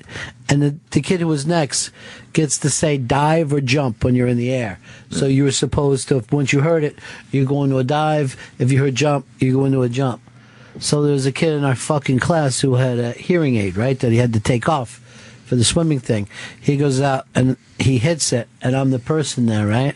And I go like this. And he fucking comes down, half jump, half dive, lands on his side, fucking snaps himself, right? Everybody's laughing. It's a fucking wonderful moment for everybody. The fucking gym teacher comes after me like a maniac, right? He's fucking screaming at me how I'm an animal and all this. And I'm like this. All right, first of all, settle down. Don't act like I don't know this deaf motherfucker, all right? I go, you see him as a deaf piece of shit. I see him as a fucking friend, a colleague, all right? Someone to go through life with. Which wasn't really true because I only knew him as deaf kid. Oh. But the fucking thing was, you like to fucking turn it around. Yeah. I go, you demand now I treat him differently than everyone else because he's deaf in your eyes or ears? You can't get over with these fucking mucks. These muckety mucks. Oh, I'm a fucking teacher. Okay, I'm not. We're still equals on everything. I'm in charge. I'm going to come up with as many fucking lesson plans as you, no matter what happens. My lesson plan today is free swim. Free swim and a little bit of that herb. Because it fucking feels fun to swim underwater after you smoke some fucking weed. It's a free smoke. Jason in Michigan, you're on the Ron Fez show. Hey guys, for Fez's not birthday party, but for Fez's cheer up party, remember you can always get some good quality steaks down at Burger King. I don't think you guys are trying to have the nicest things. That guy was being a troll. Dan in Boston. You should throw Fez a lemon party. Not a bad idea. He looks like that one guy in the lemon party now. Jim in Jersey. Hey, what's up? What's up? Yeah, we should bring back the siren shout-out, you know? I'm missing those days. We got plenty of sirens over here in Jersey. I forgot we used to do that in NEW. That if anybody called, we'd have them play their sirens. So we'd always have cops and fire trucks turning on their sirens while they were going down the fucking road. I forgot all about that. That'd be great. That can make Fez happy. Again, he likes the past. I was always happy. All right, thanks, guys. Peace, buddy. That goes back a long ways. That Ron Fez show has really been around a while. What if we bring Ric Flair in? That would be the greatest moment of Fez's life. What if Ric Flair jumped out of a fucking cake, right? And just slapped Fez in the chest? He'd never stop crying out of happiness. Gave him his robe. Hey, Janice. Hi, Ronnie. Hi, gentlemen. Chris is telling me I got to go, sweetie, but I just want to say hi to you. Oh, hi. Okay. Have a great day today, all right? Oh, I will. You guys too. Coming up at 2 o'clock or so, a little after 2, I guess, Fez is going to be in a battle. A real beating. I think if he gets a big win out of that, it might cheer him up. That can turn a lot of things around for him. I'll tell you what, we've had a lot of phone mucks around here, but that Sarah Beth is knocking him out of the park today. Yeah. She's on point. Good work, SB. I guess it's because she's Jenny Hutt trained. Yeah. I just thought that she was going to, do a bunch of weight loss calls. How do you keep your weight down, Jenny? It's weight loss. Well, it's Weight Loss Wednesday. Is that what she does? Yeah, Weight Loss Wednesday. And then when she's hate a cop fucking Thursdays? Mm-hmm. Yeah. It's called Cop Killer Thursdays. So you got the Ice-T show confused. No, she starts the show with Cop Killer, goes to break with it, comes back with it, and ends the show with it. All right. So 4 or 5 cop killers in one day. Yeah. It's like remixed at least. Look at this. The rebels took over Yemen's presidential palace. I had a fucking buddy about 10, 12 years ago. He spent a lot of time in Yemen. He's like, you should come. It's so cheap. I go, why would I go over there? They fucking kill the shit out of each other. And he's like, oh, don't believe the fucking news. I'm looking at the news now. If they're fucking taking out the president, they'd fucking take out me. I don't want to go anywhere where governments topple. Then you might want to get out of the U.S. Because this shit's going down fast. I don't want to go anywhere they report from 10-10 wins. That's crazy. That's the craziest. Then I guess you never go through the Lincoln Tunnel. I can't go there. Every time I'm in a cab, I just hear, I'm in 10-10 wins, like reporting from some like war-torn, awful place. Really? They're around the fucking world, huh? Yeah. See, none of my cab drivers ever listen to the news. They just listen. And it goes like this. All right, I'll drop you off there, but after that, I got to start the revolution. I'm like, what? I didn't get to tell you this. On my way to the Thanksgiving thing, my cab driver was playing African covers of like known songs. That's sweet. So I'm sitting in the cab, and all of a sudden I'm like listening to the beat, and I'm like, wait, that's fucking Wonderwall. Yeah. But it's completely an African. You know what my favorite African song is? What? Bang, bang, bang, bang, bang. Bang, bang, bang, bang, bang, bang, bang. Why don't we take a break, Chris? We should take a break. We get back here, we'll do a bunch of things. You can do this and that and the other thing. Get Fez back in. Yeah. Ron and Fez Show. It's the Ron and Fez Show. Today is the Rainn Wilson Unmasked, and we're going to be playing that on Friday right here on the Ron and Fez Show on Raw Dog. Backstrom is his TV show. It premieres tomorrow night, Thursday, January 22nd, 9 p.m. in the East, and then other times Central. I'll be there. In the East time, not Central. You ought to be there in the Central time. Well, this, to be totally honest, if you look at the previews for it, it looks like Chris Stanley, the detective. It's a guy who eats too much, smokes too much, drinks too much, is surly, misogynistic, racist, and yet somehow performs his job to a level that they are forced to keep him. That you could deal with all the badness. Yeah, that you're like, well, yeah, he's an awful person, but he's really good at his job. He gets the bad guys. Now, this is the weird thing. This seems to be, this character, Backstrom, seems to be the exact opposite of Rainn Wilson, who is apparently a spiritual guy, which we should find out about in the Unmasked, but I'm trying to think of the religion that he belongs to. It's Baha'i? Baha'i. I know it was like a Persian religion first. Then that dude had to go on the run. And basically, Rainn tries to do good things and be a good person and be very, what I like to call, un-Chris Stanley-like. Okay. Now, he has a website called Soul Pancake. Let me sleep all night in your soul pancake. Where they ask the big questions. They ask big questions to little people, I think is their motto. That can't be it. But, Chris, go by and check out Little Soul Pancake and give us some of the big questions that are out there. I understand that they have tons of YouTube hits as well. It's a very big YouTube channel. Oh yeah, it's all over the internet. It's dominating it. Well, give me one of the big life questions. Okay, is love a decision or a feeling? More than a feeling. I think Boston put it best, that it's more than a feeling. All right, is love a decision that you make, or is it a feeling? Is it possible? And I'm gonna be a Bali High Soul Pancake guy here and say, could it be this? It's you get a feeling and then you make a decision, or the feeling once later, the feeling may not always be the same, but you've made the decision and signed the contract to stick it out. I think it's a realization almost where it's not a decision at first. I think you're just with. I think at first anything is lust. It's like where I want that person even beforehand. You limit love to being between a man and woman, or two men, or two women. But the fact of the matter is, you see a baby, you love that baby. You know what I mean?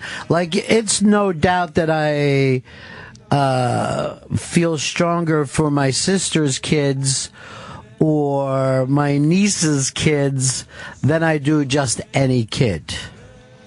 You know what I'm saying? Yeah. So that type of thing where, like, I'm not kidding when this happens to you. I know you don't have a family. But if you have a relative that says, look, I'm in dire straits here, I'm either sick or whatever, I know you haven't met this kid, but can they come live with you? Most people would say, yeah, of course. We're blood.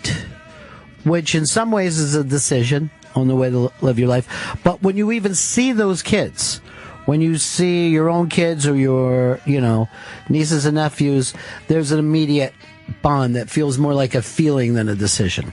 All right, I'm going to apply this to my life, where it's like, all right, so I have very good friends.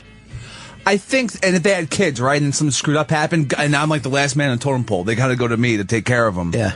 I think I would just like the kids because I love the friend, but the kids. But to take that kid, right? Yeah. There's going to be a bond that you wouldn't have with, let's say, your neighbor's children. Like that book about a boy where the guy, he kind of loves the kid more than the woman, you know what I mean? And he keeps that relationship based on something. It's almost this bromance that you could have. All right. So, we've dodged the initial, is it a decision or is it a feeling? You were saying love at first sight is lust at first sight. I believe so, yeah. That's like the most basic thing. Like love at first sight, like wow. Because it's at first sight. You're not interacting with the person. Okay. Haven't you ever had a buddy that you had that, hey, I know me and this guy are going to be pals? Yeah. That isn't lust, is it? I mean, if you want to say it is, I'll let you come out with it. No, okay, yeah. No, that's seeing someone like, all right, I can hang out with this person. Or I can see... More than that. More than like, hey, this guy's really cool. I want to hang out with this person. I wonder where, this dude... I'm going to say I saw you be that way with Mooch. Okay. You had a Mooch... and the movie's called Bromance, but I'm not going to limit it to that. You had a connection to him. Immediately, actually. And you wanted to spend time with him. Because I remember once he had to catch a plane or something, and you were like, I want you to come to this party, I want to do this thing, and I'm sitting there and I'm laughing. And I'm like, why don't you lean over and satisfy him? Oh, God. But you know what I'm talking about there. Like you think, oh, I could have this Irish buddy. This guy's really cool. You had an immediate connection with him, and I believe it was pure. And I don't think that was a decision. I think that one was a feeling. Yeah, because it was literally immediate. Would you take Mooch's kid today? Yeah, I would. I'd take that little Irish bastard. Half Irish. Half. Not literally a bastard. That was like a term of endearment. No. Mooch is married. So there you go. He married above his head, as a matter of fact. Very much so. Of course, that was going to be no matter who he married. He's Irish. So you would take that kid? Yeah, I would take that kid, raise his moan. Now, that seems like it's coming from an emotional place, particularly since you said yes to it. You did not have the pros and cons that you would with a decent feeling. No, that's what should happen in my own head.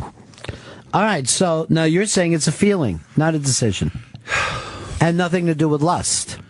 Wow, yeah, this is completely changed from the beginning. This is Soul Pancake. I feel pancaked right now. You are. I don't know why they call it Soul Pancake. I think that would be good. Soul's like a good soul pancake. Look, first of all you gotta do is put pancake in it, and people are gonna want it. Yeah. Like I dare anybody to drive past the sign that says pancakes. I'm gonna jerk the wheel. Oh, Jesus Christ, that was so close. Don't worry, I was safe. So now, is love a decision or a feeling? Love is a feeling. No, love is a decision. What just happened there, Soul Pancake? Maybe you need to go to Soul Waffle. Maybe there's an easier breakfast carb for you. Maybe Soul Oatmeal. Soul Crepes? Is that available? You know what? The whole thing about crepes, maybe once a year.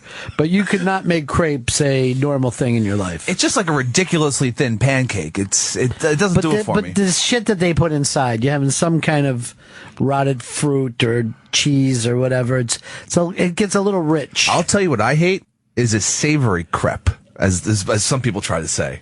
Is where they have like chicken or whatever in it. It doesn't work for me. You don't like anything savory in the morning? No. Like steak and eggs? Yeah. I've had it once ever, and I ate it. I was like, this is good, but you it would ain't never breakfast. make it in a rodeo. No. See, I think people that have steak and eggs is because they're going to go out and do something that day. They need energy. Yeah. I don't know if you could eat steak and eggs and jump up and produce a fucking radio show. I'm going to just take a nap. I'm full. I do think pancakes are good for your soul, though. How could they not be? Yeah. I'll put that out there. Get some bacon on there. All right, so we failed the first one. We don't know whether love is a decision or a feeling. Because sometimes I think it is a decision. I would agree with love at first sight between a man and a woman is generally more lustful. And then you come up with other reasons that you feel more than the lust. Which I think there's nothing funnier than life than when a friend fucking falls head over heels for a woman and is trying to fucking sell it to you. Oh my, it's the fucking worst. Dude, you got to get together with Darla. I mean, she's amazing. Did I tell you that she knits? Yeah. You're like, really? You've been interested in knitting before? You fucking horny bastard? Dude, a buddy of mine had picked up this like Swedish broad, right? Like she's like not even in the country, right? And she doesn't even get sarcasm. She doesn't work. She doesn't do shit. But he's going on about how great she is. Oh, she's a dancer. She's got Swedish tits. We got it. I know. I hate her, okay? But she's with you, so it's okay. But just don't try to make me fucking love her either. But what you just said, maybe if I was boning her too, I'd be all caught up in whether or not she fucking dances. But all I'm seeing is someone that I don't bang that's taking up a lot of room and you keep bringing up. And she's ruining you. You have no money. You're paying for both of you. She's not doing shit for you, dude. You ever step in like that and say you're with the wrong person? With that kid? Yeah, I did. And they stayed together. Yeah, it blew up in your face. Yeah, real. Never again. That was, that I had to learn. For you. I had to learn, Yeah. I did with a friend of mine, a girl, and I said to her, I go, this fucking guy, I go, he's shiftless. He's a gambling addict. Wow. He's an alcoholic. He's a drug addict. He's sloppy. He runs a really fucking sloppy board. Really? Who is this? It's you. Oh, and I'm like, this fucking guy cannot be trusted. But your chick said... What'd she say? Yeah, you're right. Come on. I didn't know you guys talk like that. Yeah. But most of it, we're just texting. Thought you'd put me over some more. It's just, you're killing me. Oh, did you want that? I thought you wanted out. No. Don't worry, I'm getting you out of that relationship. I told her a lot of bad shit about it. Don't worry, it'll be ending you don't even know it's going to be ending really quickly. Believe me, it's going to be easy. It's like surgery. You have no idea. You're out basically already. Don't even go home. All right, let's see some of these other soul pancake topics. By the way, the people on that site smarter than us. This is Rainn Wilson's site, like we said. Friday, we're playing the Unmasked. We're doing it today, though. I don't know if I don't even know if I would know some of these things. I don't even know how weird this is. Do you have a harder time receiving compliments than insults? I'll speak for you, Chris. No doubt.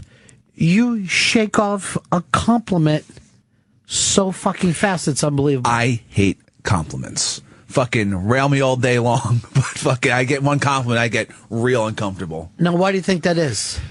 I think I don't want to take it in because I don't want to think that I'm good because then I'll fuck it up. Are you afraid that you can't live up to it? Are you afraid if someone says you're a fucking great Jim Dandy producer, then that'll be the new thing? And then I feel like doom's on the way. Like that's been recognized. Now this is definitely going to end badly. Is that's what fucking goes on in my crazy head. It's back to jinx. It's back to the jinx. So if you believe in jinxes. I did. After I lost all those bets, yeah, I believe back in jinxes. Well, the initial knock wood thing came from if the tree elves heard you complimenting, then they would go out to hurt that compliment. So if I would say, oh, Chris Stanley, you're really doing good with your gambling. You're a great gambler. You should keep on gambling. You'd have to knock wood to make sure there's no tree elf there who would then go, oh, so the human thinks he's so good at something. I'll put an end to that shit. I never heard about the tree elf thing. This makes a lot of sense. Most stuff that didn't happen within a 2-block fucking area of Astoria, you know very little about. Really? The Middle East? Never heard of it. So a compliment does not feel good, and an insult, at least you can think to yourself, well, that's bullshit. I don't care what they say about me. Yeah, you can't hurt me. I'm gonna fucking take control. But no, once someone says, "Oh, you're great" or whatever, or anything positive, weirds me out. Don't like it. Well, you don't have to worry about that around here, my friend. Not from me, not from the bosses. Well, okay. Not from the fucking listeners. All right, now it's now I've got to get worried. I mean, I got to tell you, the main thing people say about you is, how is he still here? Okay. And I never have an answer for that. Really? Nothing? Not once? What would you like people to say about you? If people said things about me, but I didn't have to hear them, right? Yeah. Like, that is the one competent, got his shit together dude. He lied. No. Here's one. All right. Can you be too honest? 100% yes. And I'm being honest saying that. What's the time that we're all too honest? I was dating a girl in college, and we broke. I was breaking up with her, and I was like, "Look, I simply just don't like you anymore. You've turned into a shitty person. I don't want to be around you anymore." And I saw the look on her face, and I was like, "I think we're breaking up. We're not going to be together anymore. But I feel really terrible right now. Still." Do you still feel bad? I can remember the look on the girl's face, and I was like, "Oh, Jesus!" Now, were you being honest? Yeah, I was being honest. So why did you care that she felt so bad if she was such a shitty person? Because we dated for about a year, and I still I remember the person I did like. Sure, she became shitty, but I still there was still a person that I loved there.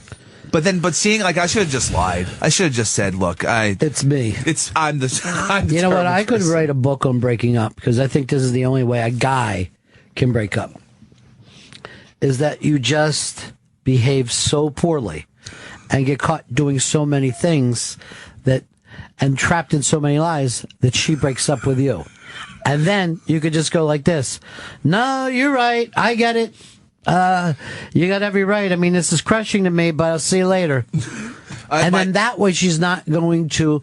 That way she gets to leave with some power. Okay, yeah. Well, they have the upper hand, and your web of lies is collapsed in on you. And you still are being honest because you are a piece of shit, awful person, and you just enjoyed all those things that you got caught doing. Here's what I hate with why I think too honest. I don't want anyone to say, "All right, let me go take a shit, and I'll get right back here." And you're just like, don't fucking share. I don't want to picture you shitting. I've done that before. I'll say to Fez in the office, I gotta go take a shit. Be right back. Yeah, I was speaking to you, not to the general audience. Oh, I apologize. I didn't realize. This is not just something I made up to throw out there as a hypothetical. I'm saying to you, stop telling us that you're shitting. All right. Or, I'm going to make a note of that. No more shit talk. Yeah. Personal shit talk. I don't like to hear anyone go in depth about their health because everybody's got a human body. You know what I mean? Yeah. Stop thinking that it's harder for you than it is for other human beings. Look, Ronnie B., I got a bad knee. I got a bad shoulder. Yeah, it's that Debbie Downer thing. I mean, I'm not a fucking surgeon. Do I look like a fucking MRI too? I don't know what to do. I don't know how to fucking help you with this. There's people who go to school who can help you with this, and they're paid to listen and help, actually. I don't know why people feel that need, though. It's weird. The elderly, it's all they talk about. Well, it's all they have, right? Because it's just constant, doctor's They could have more, though. You know what I mean? There's stuff they could be doing in between. Just go to some movies. Have a game night, maybe with their friends. I mean, it would be better if they say, "Hey, by the way, I finally got around to seeing American Psycho. It came on TBS. Oh, great. What'd you think? I always like that. My dad will bring up a movie that's been out for 6 fucking years because he doesn't even watch it on cable. He waits for the TV movie version? Even though they have cable. No, he stumbles across things. By the way, with him, it's always great. When he says, "I just saw a movie the other day. It was so good." And I'm like, it's going to be about baseball. It's going to be about baseball. And it always is. It's the only movies he likes. Well, they're solid. I mean, most baseball movies at least have them playing baseball part. Would you rather be with a person who is too honest or not honest enough? Okay. I'd have to just be the not honest enough. That's the person that you'd rather be with. Yeah, because I know that they're lying to try to, like, help my feelings. I get the being too honest thing, but just lie. Just try to make me feel good. So you want people to tell you that you're doing good. All right, see, I get what you're doing But there. no, I am saying this. You're fucking doing great, dude. Oh, thank you. I'm really proud of you. No, is this...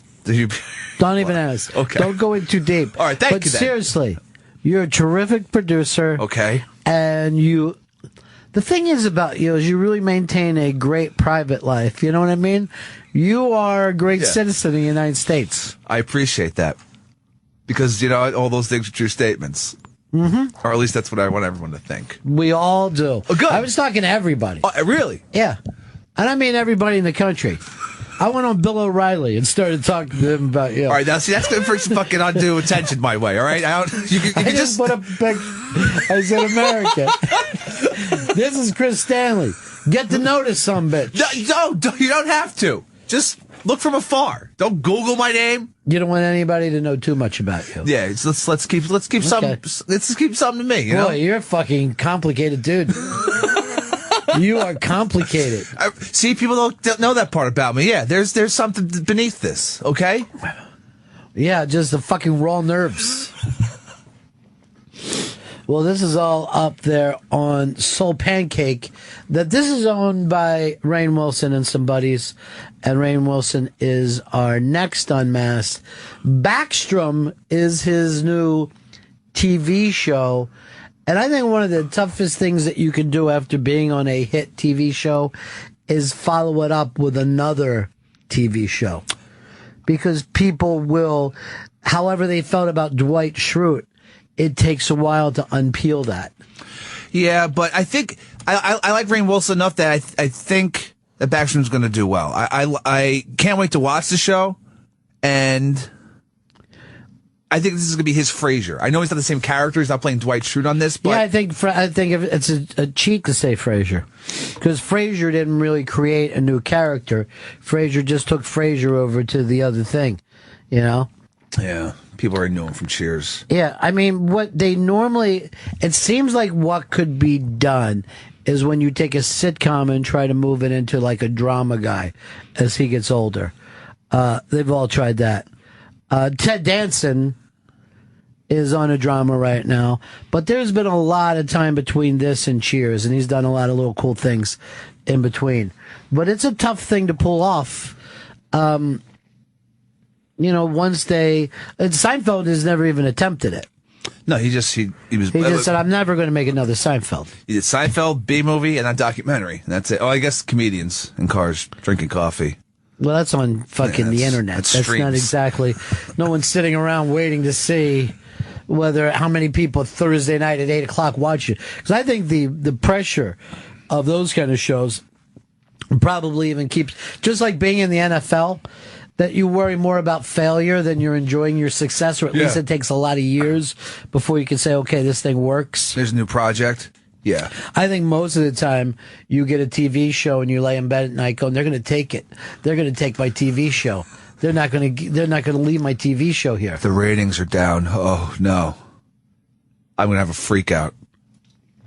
Yeah, it falls off 2 fucking points, and all of a sudden, everyone's just writing bad shit about you in the paper. Someone's setting a fire to the studio. Well, that Chris Stanley sure couldn't follow anything else up. Screw you, Variety. Well, I know a lot of guys in radio that have never left the market that they started in because they don't want to, introduce themselves to new people, because it's fucking hard. It's hard when you move to a new town. You could think, oh, I'll just use the bits from the other town. Doesn't always work that way. See, there's this weird thing when they're listening to you on the radio or watching you on TV where they're like, do I consider that guy a pal, a buddy? You know what I mean? Do I want to be with them? That's even more important than the writing of the show, at least in the terms of the networks. And that's why they they pay these stars a lot more money than they pay the writers, because the important thing is do you want to let that person in your house for a half hour or an hour? Can they pull it off with just straight charisma on top of whatever's being written? I guess. I mean, I wonder if it's charisma. I guess charisma has to play into it, but then there's more of a comfortability thing. Yeah, I you guess know what I mean? Was Seinfeld ever really charismatic? He's not. He wasn't. He was the worst actor on the show. I mean, he wasn't. But people liked. He wasn't an actor first and foremost. And I think he even got fired off his shows when he was younger. At least one show, because delivering lines wasn't his thing. Hitting his mark wasn't his thing. But they felt comfortable. And by the way, it took years for that show to become a hit. It probably would have been canceled today because it took like 3 or 4 years. Oh, yeah, it would have been done. Before it took off. Because they were talking about canceling then, and they were just going to give like half-season runs or whatever. And every half a season, I guess we'll pick it up for 7 more That's episodes. the thing Mulaney didn't figure it out when he said, I wanted to have the new Seinfeld. And he went out there and he and all of his guys did a bunch of unlikable things. And, it doesn't always work that way these days. My favorite character on that show was always the black guy. On what show? On Mulaney. You act like it's in the past. It's on now. It was on Sunday night. You act like you're talking 10 years ago. By the way, your hair today? Yeah. Extremely Chris Isaac. Oh, thank you. I'll take that as a compliment. First of all, there's nothing about your hair that isn't a compliment. See, not too many compliments, though. Weirds me out. And if we say it looks like Chris Isaac, you may come in with a mohawk tomorrow. I gotta change it up. I'd rather just see you on a beach with a model. I don't want to fall in love with you. Love Wicked Games. Do you really? Yeah. Seems like it wouldn't be in your wheelhouse. Oddly enough, it hit me at the right time. What year? It's 94? I feel like it. By the way, if you go to this video today, that's what his hair looks like. You want to start going by Chris Isaac on this show? All right. Your producer, Chris Isaac. Will you come on the show? I'm just saying, everyone, I'm trying to book that. Look. Ron and Fez want you here. I hope you can be in here by 2. Make sure you're not bringing Gurion with you. What are you plugging this one around? It's good. Although you'd be slurring it more. Are we sure that butt crack there belongs to Stephanie Seymour? Yeah. I mean, this was like the height of her modeling days, so she had no problem showing that butt off. She was with, wasn't she with Axel back in the day? I think she was Axel's girl for a little while. Yeah, was she in the November? She was in the November Rain. She was in the November Rain girl. She's the video. And then they have the balls to do incest jokes about her after she gave us so much early life joy. Kind of hot, though. No. That little boy is just a gay kid being nice to his mom. There's 2 of them, though. There's 2 of them. I think they're getting tons of money. Yeah, they're just for being gay kids, gay rich kids. Rich. They're not getting any money for being gay. They're getting it. They get it all because billionaires want their mom. This came out in '89. Really? I thought it was mid '90s. I thought it was too. I'm stunned by this. Ranked number 1 sexiest music video by Fuse in 2010. Okay, well I'm gonna trust. I'm gonna trust Fuse. Why wouldn't I?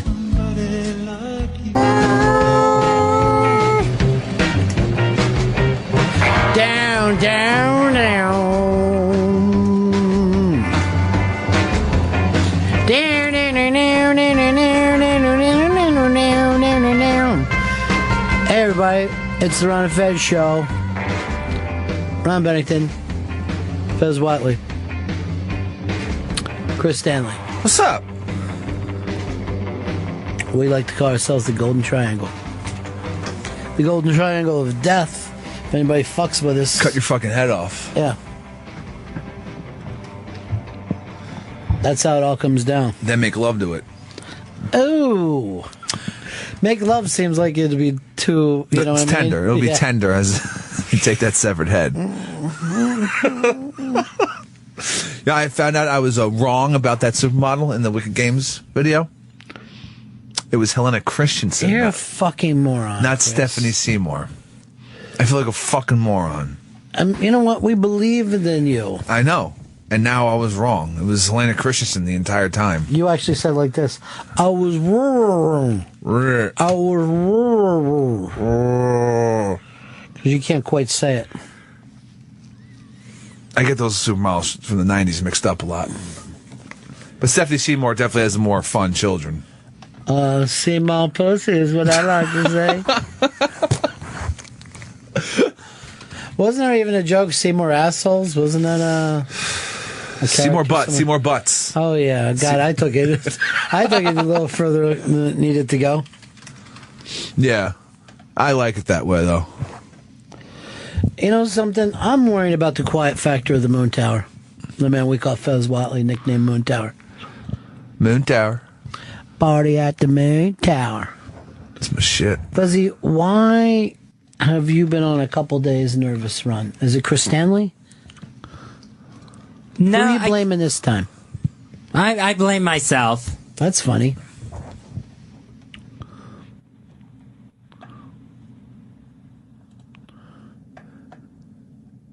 I don't know. I mean, I was bashing gays before the show, so maybe that's got him into it today. Why are you bashing gays? I was just jumping on the Billy Crystal bandwagon. Still, 2 days later. Yeah, 2 days, yeah. I can't get enough of his comments. Well, I consider this a pro-gay show. So I thought maybe that was part of it. Fez doesn't know. Just a simple thought of talking with us freaks you out, Fez? Yeah, I'm like crazy nervous today. Why? I can't figure it out. Well, here's a little advice from me. Never be nervous about nothing. That's my advice. That's why I wish I was a therapist. I just say to people, never be nervous about nothing. Now beat it and pay me for the full hour. Beat it. Beat it. Let me give you a little receipt. If I found out somebody was anxious, yeah, I'd just go like this. Well, you better pay me double time then. I'll start fucking your shit up. If somebody was paranoid, if they said to me, I'm here because I'm paranoid, I'd be like, I know, I've been watching you for a while. That's my assignment from the government. Okay, see, that's going to freak them all out. Well, I guess... Yeah, but that's what I do. I take them to Freak City, and they come out the other side of it feeling healthy, normal. Oh. All together. See, that's a method that I've never heard of before. That's pretty great. There's a method to my madness. All right. And I also call it the method of modern love. Fez, what are we going to make you do? You're not watching any football yet. You're not watching any movies. You're not watching any TV shows. You're not following the news. None of us know what you're doing at any given day. Like, we don't know what happens when you're not here. Did you party? If you're going to party, Fez, call me. Because I fucking party rock, okay? That's my thing. I fucking party. I party like Gronk. Gronk's the best, isn't he? I like his family even better than him in their party bus. His entire family, just his brothers, his dad, they're all fucking nuts. Well, I'm going to ask you this, Fezzy.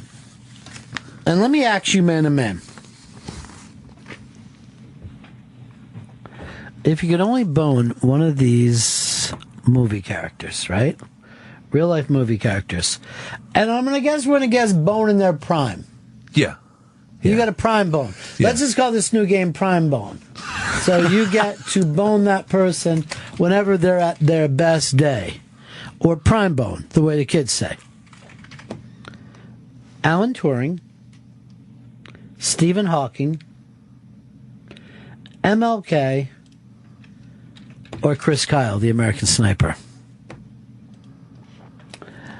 We're playing Prime Bone with Fez Watley. He's staring back at me. So I'm going to go to you first, Chris. Okay, who? Prime Bone. Shelby, be ready for Prime Bone. All right, Prime Bone. Who would I want to bone in their prime? Yeah.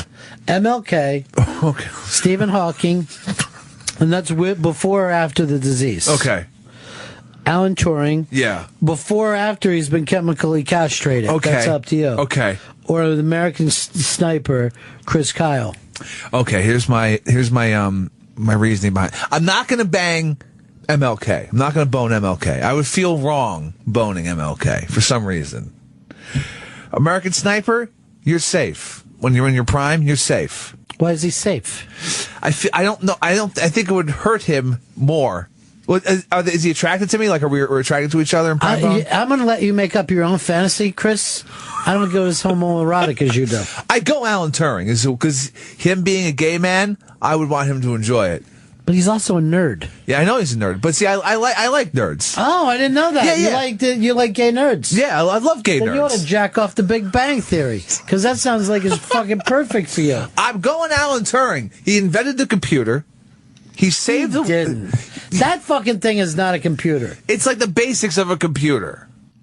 It was able to decode all that looks like Nazi... a fucking abacus to me. I know. A giant suitcase abacus. Very impressed with that Mr. Alan Turing. Do you know what? Alan Turing blows the rest of these guys away. Get in prime bone, Alan Turing's my prime bone. Shelby? Well, Stephen Hawking is out. His little... You afraid you catch something? Yeah, his little chiclet teeth sticking out will, just freak me out. MLK, I just have too much respect for him, and just seems like he's like such a strong man in all his convictions, so yeah, I'm not going to do him. And yeah, Turing, I'm not really into nerds, so I'd go with Chris Kyle. I like that whole bear thing he's got going on. All right, so you'd go with the American Sniper, Chris Kyle. Yeah, I'd feel safe wrapped in his arms. He has those guns everywhere. Personally, I find Alan Turing more attractive than Chris Kyle. I got mine locked and loaded for me. Or who's your prime bone? Martin Luther King. Really? Mm-hmm. Interracial? Yeah, and that's why I'm doing it, to hurt my dad. Wouldn't you, with Martin Luther King Jr., wouldn't you worry with the FBI spying on him all the time of trying to dig up who he's sleeping with? Why would I be afraid? And then all of a sudden it gets exposed. First of all, I'm not sleeping with him. Second of all, I just exposed myself on the air. You know what I mean? Yeah. Unlike you, I would not be embarrassed of my gay romp with Martin Luther King. I'm not worried about being exposed as a gay romper. You're keeping it 100. Yeah, I'm keeping it 100. Fucking 64 100. You know? Oh, sick. 1964 100. Look at that. I'm not saying Martin Luther King ain't a beautiful man. I'm just saying I want me some Alan Turing. Well, at least we don't know who Fez is going to pick, but we know he wants to keep it hush-hush and on the down low. You're a fucking DL brother. 3 straight guys were willing to give out their gay choices, and the one gay guy goes, what if someone found out that you did this? I hope people know me and Alan Turing were an item for a while. I'll yell it out. Well, I'll heckle MLK as I had a dream. Why do you ignore me, Marty? Why do you forget? You know what happened? It was beautiful. You know what you did. You know what you did to me.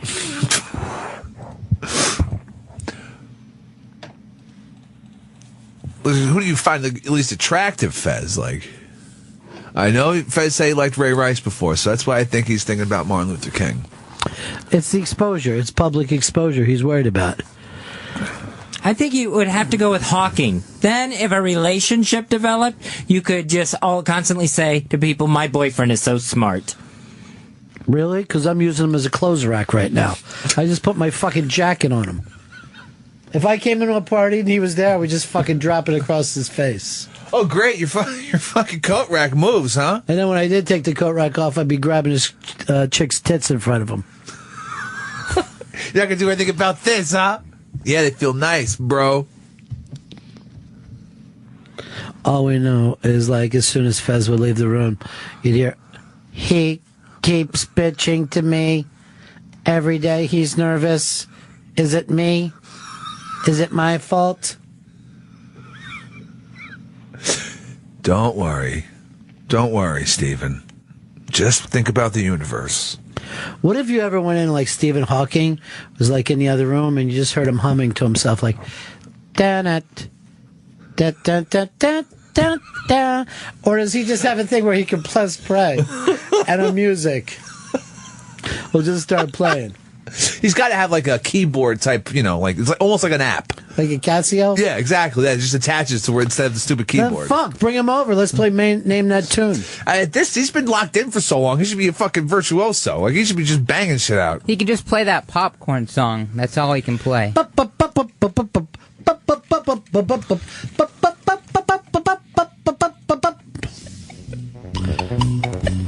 This is him at karaoke. Everyone's just gonna sit there, and then he has a strobe light right on his fucking crutch.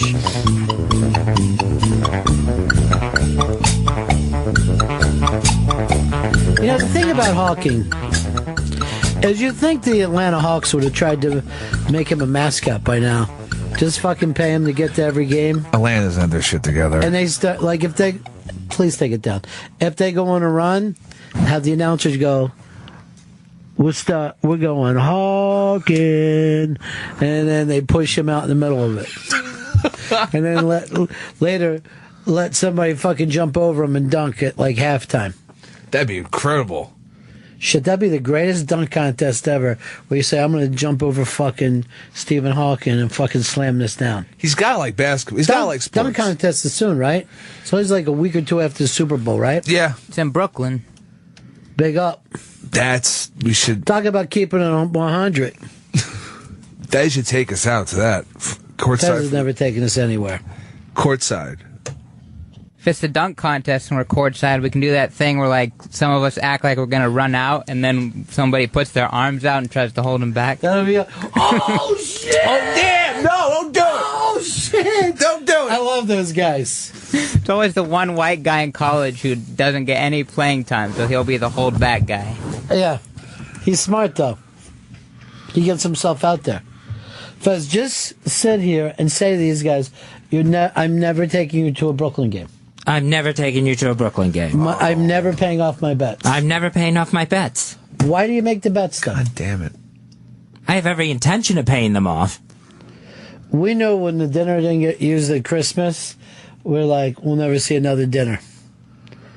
And the Brooklyn bet I knew never was going to happen. I knew it. I didn't. I thought there was a chance it was going to happen. I guarantee you something else. That motherfucker saw games last weekend. He saw games. You didn't see Beast Mode? I mean, fucking Marshawn Lynch was a goddamn monster on that fucking... He was the only good thing about the team up until overtime. He was the only good thing about the fucking team. The only thing that kept him in it. He was pretty damn good. What did he run for, like 175? I think it was like 160. And how about when he turned and grabbed his nutsack again? He fucking walked into the end zone. He just stopped. Well, I thought he was doing that to waste a little time at first. And then I'm like, oh, look at him. He's so smart. He's playing the clock. But he wasn't. He was taunting. He's just a maniac. Now, look at this. That fucking circus catch, right? Yeah. That fucking takes place. And the 2 points? Yeah. Yeah. Now, let's suppose they got a 15 fucking yard penalty on him grabbing his nuts, right? Yeah. They push it back. They don't get the fucking 2 points. And it's over. And the 3 fucking cost them a thing. He could have cost them the championship. Yeah, because he just has to grab his dick all the time. He don't know what the fuck he's doing. He's pretty crazy, but he's also a fucking amazing running back. I didn't say he wasn't, but he puts himself in front of his team. Well, he almost you saw that he was going to have like gold-plated shoes made special. I saw pictures of he had them made. Yeah. They showed him on TV, and they said he could. The thing that made him do it wasn't a fine. It was, we will pull you off the field. You're done. They said he was going to get ejected. Now, Fez, you have to know all this shit happened, right? I saw the gold cleats on the Interrobang, but I did not watch any of the games. You're not even watching ESPN? No. You're not watching fucking, pardon the interruption? Nope. Round the horn? Come on, man. Inside the lines? No, because that's all football footage. The only thing I get is what I hear in this room. I don't believe you. You know why I don't believe you? Because we never went to that Nets game, and there was no Christmas dinner. Really want to go to that All-Star game. Never saw a dunk competition live. Dude, you'll see the dunk. You'll see the 3-point. competition, Skills. and then skills. See somebody throw a ball through a fucking tire and then run. Love it. It's fun. When they bring the legends and then the WNBA player and they all shoot Oh, I from love half that court. thing. Oh, yeah. And the girl. You got a girl, an old dude, and somebody current to shoot those fucking shots.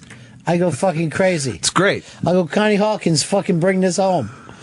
I'm just stuck jerking off Alan Turing. All right. Nothing even comes out. Because I'm talking about doing it post-chemical castration. I'm going to do MLK post-chemical castration. He was chemically castrated? No, but he will be. He starts fucking around with me. This is sacred. That's how it all fucking rolls, to know it. And by the way, this is what we would be talking about if we had our own soul pancake. We should just do another round of Prime Bone. Prime Bone, right? That's I couldn't fucking remember if it was Bone Prime or Prime Bone. All right, let's do it this way then. All right. Here's your fucking prime bone. Okay. Seahawks player. Okay. So, Russell Wilson. all right. Marshawn Lynch. Okay. Richard Sherman. And I'm in trouble here. Earl Thomas, I guess. Okay, all right. Yeah, that makes sense. He's a fucking great player. I just couldn't think of anybody else. It's Cam Chancellor. Thank you. I ran out quick. I was flying along after Richard Sherman. Oh, this is a good one. By the way, Fez doesn't know who any of these people are because he's never watching football again. Jesus, Fez. Why ain't you watching? Because Mikey D ruined your birthday? No, it's not Mikey D. It's Michael Sam, who I said that I would not watch any more NFL or college because he was unfairly cut from a pro team. But why do you pay that off and not the fucking basketball thing? I don't know. Okay. All right. That's a good, honest answer. I give him that. Sometimes we just don't know. I get confused a lot of times, too. I'm confused whether up is down, whether black is white. I don't know whether it's Chinese or Korean. See, I'm pretty sure it's Chinese, if I'm just going to throw it out there. All right. You know what? This Prime Bone's pretty interesting, because you got... No, mine's locked. I don't even... You got two guys, two short-haired guys and two dread guys, right? You got two offensive players, two defensive players. Yeah. I'm having a hard time of who I want to sleep with. Well, do whichever you think can expose you. Is that the smart thing, Fezzy? Oh, then Marshawn Lynch. I'm definitely going to fucking suck him off. Shit. He'll never say shit to anybody. No one's going to, like, he'll just say thank you. Like, are those rumors that you're gay, Marshawn Lynch? Are they true? Are you sleeping with that man from fucking Queens? Who did you suck off? Oh, no, we played a great game. First of all, he can't because he can't go back to O-Town. You know what I mean? So he can't say a fucking word about it. So you're Marshawn Lynch. Oh, I'm beast mode all day long. He's going to learn the fucking definition of beast mode. That's prime bone. Prime bone. And remember, you're banging him in his prime. Yeah. So I was you, I'd wait till he was elderly. A little less fucking cement, you know? Guy's solid. Yeah, fucking he's solid dude. I mean, you would probably start off any gay sex with him just breaking a stick over his ass. Like, I'm afraid to put my dick down there. You're intense. Shelby. Russell Wilson's out because he'll just be crying afterwards. Wouldn't that be a good thing? No, but like a needy crying, like, come on, let's go get breakfast now. I wouldn't mind a little fucking sandwich, a little breakfast sandwich. I'll have bacon, egg, and cheese with Russ. Yeah. If you're running down there, bring me back a bacon, egg, and cheese on a roll. And Earl Thomas, he seems boring. I don't know anything about him. And he tried to yell yesterday. Chris already has beast mode locked up, so I like Richard Sherman. Give me the yelling guy. That's a fucking smart move, taking Richard Sherman for yourself. No, I've heard people calling the Seahawks, I've been hearing them call the Seacucks, because there's that rumor that Russell Wilson, like, they traded Golden Tate because he banged Russell Wilson's wife, and they got a fucking divorce. It's really weird. I had never heard of it up until yesterday. I don't believe it, though. It's crazy. I didn't even know Russell Wilson was fucking married. No, I didn't know either. But then it's like this whole fucking weird thing that's people apparently, I guess Seahawks fans know about it. or people who don't like the Seahawks. It's very strange. Is there any legitimate thing that they brought this up? I think nothing's been legitimate, but Golden Tate has come out and said, "Listen, I didn't fuck Russell Wilson's wife." Everyone stop saying that, which then just makes people think, "Oh, he's definitely did it because he's denying it." It's like that story with LeBron when he was on the Cavs, and they said that Delonte West had sex with his mom, and that it came out during the playoffs, and that's how LeBron collapsed in his last season. And that's why he went to Miami. He just couldn't take it. But the fact of the matter is, I think it's nice because I think he needs a dad. Oh hell yeah! Or daddy. That's daddy. You know what I'm saying? Well, I'm going to do something. I'm going to cheat here. Oh. And I'm going off the board and banging Pete Carroll. Come on. You got to fucking take the 4 guys on the team. You can't fuck Carroll. Let me be honest about this. All right. I'm in a relationship with Pete Carroll anyway. And I feel like I would ruin this by bringing it up. I don't want to play your stupid games because I don't want it to come between me and Pete Carroll. It's prime bone. Pete Carroll is in prime bone right now. What's that? Pete Carroll is in prime bone right now. Remember when Jerry Barker made the statement a couple years ago? This will be the year that Pete Carroll admits that he's just a college coach, and he ends up slinking his way back to college. Now the guy is up for his this is the 3rd year in a row he went to the championship game and his 2nd fucking Super Bowl. Jerry Barker has never been more wrong about anything ever. Pete Carroll is a fucking, the fake punt or the fake kick. Yeah, that was they knew they could do that because of all the fucking tape they watched. They knew one right tackle, he has a tendency to rush too fucking far, and the only reason they did it was because he was there and it was by chance on the right side. So they knew they could fucking throw the goddamn play. It's crazy the amount of the amount of shit they were able to do, the amount of plays they have. Well, it wouldn't be. I mean, it's crazy to you because you're a man who never prepares. No. You know what I mean? Like, you're shocked that they have already pre-written plays. Your thing is just roll out. Yeah, roll out, and one of you guys button hook, the other one post. Then you go down to the fucking car, make a left, use the fucking bumper. I just don't want your stupid game to come between me and Pete Carroll. All right, fine. You and Pete. Hey, how impressed are you? How big is it, win or lose, that this is Brady's 6th Super Bowl? Like, at first, I'm like, oh, man, I don't want to see him lose again. But now I'm thinking, even going to 6 Super Bowls, will anyone ever do that again? I mean, you look, Aaron Rodgers can't get back to a 2nd one. I mean, it's really fucking hard to do. No one's ever going to 6 Super Bowls again, Chris. How about Luck? I think Luck. No, he will not have the career. Luck will be lucky if he gets to 2 Super Bowls in his career. Payton's got to 3. And by the way, now looking at Luck and knowing that he's going to be the highest paid person in the league, I don't think he's over any fucking hump. I think he looked like he's been measured and came up short. He did not have a fucking great season this year either. He fell apart the last month. In December, it was a bad December for Andrew Luck. He got long December, and your name is Andrew Luck. But we sit around, we talk. It's a team sport. But how many teams has Brady fucking played on, and took 6 of them to the Super Bowl? It's pretty ridiculous. How many different fucking dudes on his back, on his beautiful fucking blonde back? I know we ain't picking fucking prime Patriots. Oh, that'll be foe for foe. I don't know. Him, Gronk. But is there anything more impressive than that?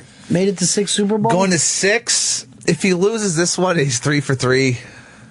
That makes it seem kind of shitty. But just because it's 3 and 3, it's like at 50%, but it's 50% off 6 Super Bowls. Where do you put fucking Elway? He went 2 for 5, and he's still considered... like when he says something, the whole fucking league listens. I mean, he's one of the most respected cats out there. Yeah, and he ended high. He ended on the fucking 2 wins. Yeah, you're not wrong about that. Which always helps. But now Brady's going to more than Elway. That's crazy. Let me put it this way: He's gone to 6 times more Super Bowls than Dan Marino. Oh. And you're going to judge Brady? Judge your fucking self. You're not even going to a Brooklyn Nets game. No, and there's nothing you can do about it. Fez told you today, he's never paying off that bet. Or any of the other dinner bets. You know what? I didn't even ask to go to a game. I just asked to go to the All-Star game. Just to watch the fucking dunk contest. You're not going. I know. No more beating around the fucking, I don't know what you're beating around. Bushes, I guess? Cocks, I don't. Anything to bring up your gay fucking slurs, Chris. Well, that's supposed to be a gay slur. It was slang for a penis. Now Brady becomes the GOAT with the 4th win. How are you a GOAT if you get 4 Greatest wins? of all time. The 4th Super Bowl. And going to 6. I thought the GOAT was like the bad person in the game. It could be used both. I've heard it definitely used it both ways. GOAT for standing for greatest of all time, or GOAT like he's the GOAT. You're going to give his 4-2 better than Joe Montana's 4-0? Because I don't. I give it to Brady if he's able to take it. And he'll come back. Some people saying he wins, he retires. He definitely doesn't retire. No fucking way. No fucking way that man wants to retire. Fuck no. Belichick go for him 7. Or Belichick. Neither one of them. No. So I'm reading this shit. I'm like, these people are idiots. Fucking walking to the sunset. Hell no. He wants more. He gets a fucking Super Bowl? That's like bloodlust. It's like, oh my God, I want this again. Because then he'll know if I get to the 5th time, and he can get to it another time, he gets a fucking 5th Super Bowl, and then he'll solidify the greatest of all time. Then he really becomes it. Let's face it. 7 Super Bowls? We don't blame age on anybody. You know what I mean? Like, no one's mad at Muhammad Ali that he stuck around too long, Joe Louis for sticking around too long. Everybody sticks around too long. Everybody. And Brady's still doing it with not the best receivers. Like, it ain't fucking Randy Moss out there with him. I mean, he's got Gronk, and he's fucking Gronk's healthy, and he's a fucking freak show. But how many times you throw to Gronk the other day? 3? Yeah. Yeah. And their fucking lead running back is fucking Blunt, who they picked up off the Steelers because the Steelers dropped him for fucking walking out, which is crazy. Are you giving a go to Belichick? Yeah, greatest coach of all time. For what he's who's your second greatest coach? I was gonna say Lombardi, right? I mean, they fucking named the trophy after him. So that's because he was there. I mean, fucking Elvis was there early too. Mangini. You really don't know your football, do you? You put on that fucking hat, you just start acting like a longshoreman. You don't give a shit what anybody has to say. You don't give a fuck about 2 fucks. I care. But there are a lot of haters out there. They hate us because they ain't us. I told you that earlier. Fucking love that. They hate us because they ain't us. And margaritas are gay. You think? Depends on where you're drinking them. There was a fucking bit when they put a umbrella in a margarita, and I said, I don't think that's happened in history, in human history. You know, you put an umbrella in a boat drink, not in a fucking Mexican drink. Oh yeah, you get some fucking some sugar on that lip, right? Is that the word I'm looking for? Anytime I drink a margarita, I say, "You guys got any Buffett?" Let's slap some fucking Buffett down. What are you talking about? Fins? Son of a sailor? You know you're fucking Buffett, my friend. You know you're Buffett. I've come to know Buffett. I bet you have come. What? Definitely not in a homosexual way. Despite Prime Boom. I'm wondering if Fezzi's going to be into this today. You seem a little off today. Yeah, I'm a little off. Yeah. You were off yesterday, too. You want to go for 45? No. Slap it down on the fucking barrelhead? What you got to lose, brother? I don't think I would be able to. I think you can. Yes, you can. What are we looking? 10 more, Chrissy? Yeah, 10. And then what? Then you're going to get fucking strong with everybody? We're going to go to break. Oh, okay. I don't know how you fucking line it up. No, 10 more minutes. Then break time. Okay. Then we come back. From break. It's fun. All right. So you're not getting strong with everybody. No, I'm just trying to celebrate, With you, I never know whether it's fucking shit or shinola. You know? It's mostly shit. Sometimes I wonder. You don't gotta wonder. I'll just let you know. Have you seen the trailer for this new Johnny Depp movie, this Mordecai thing? It seems like it came out of nowhere, this movie. Oh, yeah. And I have no idea what it's about. I didn't even want to look it up. I watched half of Transient last night. How'd you like it? I don't think I got to the bad part yet where everybody's hating it. Just seemed like a regular sci-fi. I think the thing about it is like they didn't need fucking to spend Johnny Depp money. They could have just grabbed someone else. You could have Patsy Weber in there and it would have been the same thing. I mean, how many times have we seen... It's Lawnmower Man. Yeah. You know? Yeah. You also hear that Black Hat was apparently the first bomb of the season. That fucking no one wanted to go see it. The hacker movie with Michael Mann. But Transcendence, I definitely want to watch it. I mean, I love shit like this. Giant mnemonic. Any sort of cyberpunk. It's usually done pretty badly. But yeah, like bad sci-fi, you'll take it. Yeah. Hey, we got to figure out what's going on with Fez.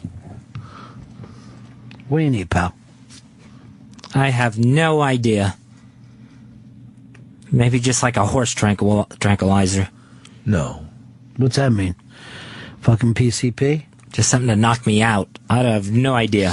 I'm going to tell you something about a horse tranquilizer. It don't knock you out. It makes you trip. That's what we used to call tick in my neighborhood. We did it, you'd be trippy and paralyzed at the same time. That's freaked out. It was fucking fun as shit. We used to call it knick-knack. Because you know why? Why? You'd fucking see some guys, they just look like a knick-knack up on the fucking wall. And then you go like this. And there was also a thing in my neighborhood, if like somebody didn't answer, you go, what am I, a knick-knack? It would be, when somebody fucking said, what am I, a knick-knack? It was almost like a fight was about to fucking start. You guys were big into knickknacks. Yeah, we didn't lay off the knickknacks. And then we'd go like this too. Oh, knick-knack, eh? And then, hey, Nick, you got a neck? But I'm saying to you, Fez, this is the fucking shit I'm talking to you about. You know? It seems like something's going on with you you're not expressing. Over the weekend, you were talking to me, you cried, and then you sound like a normal person. I think you need your daily cry. I think you need to come in here, tell Chris Stanley what happened to you, who bumped into you into the subway, whatever. Yeah. Have your daily cry, and then come in and do a show like a professional. Let me be your sounding board, Fez. You're a pro, right? Yeah. Show them all then. I can't. Why not?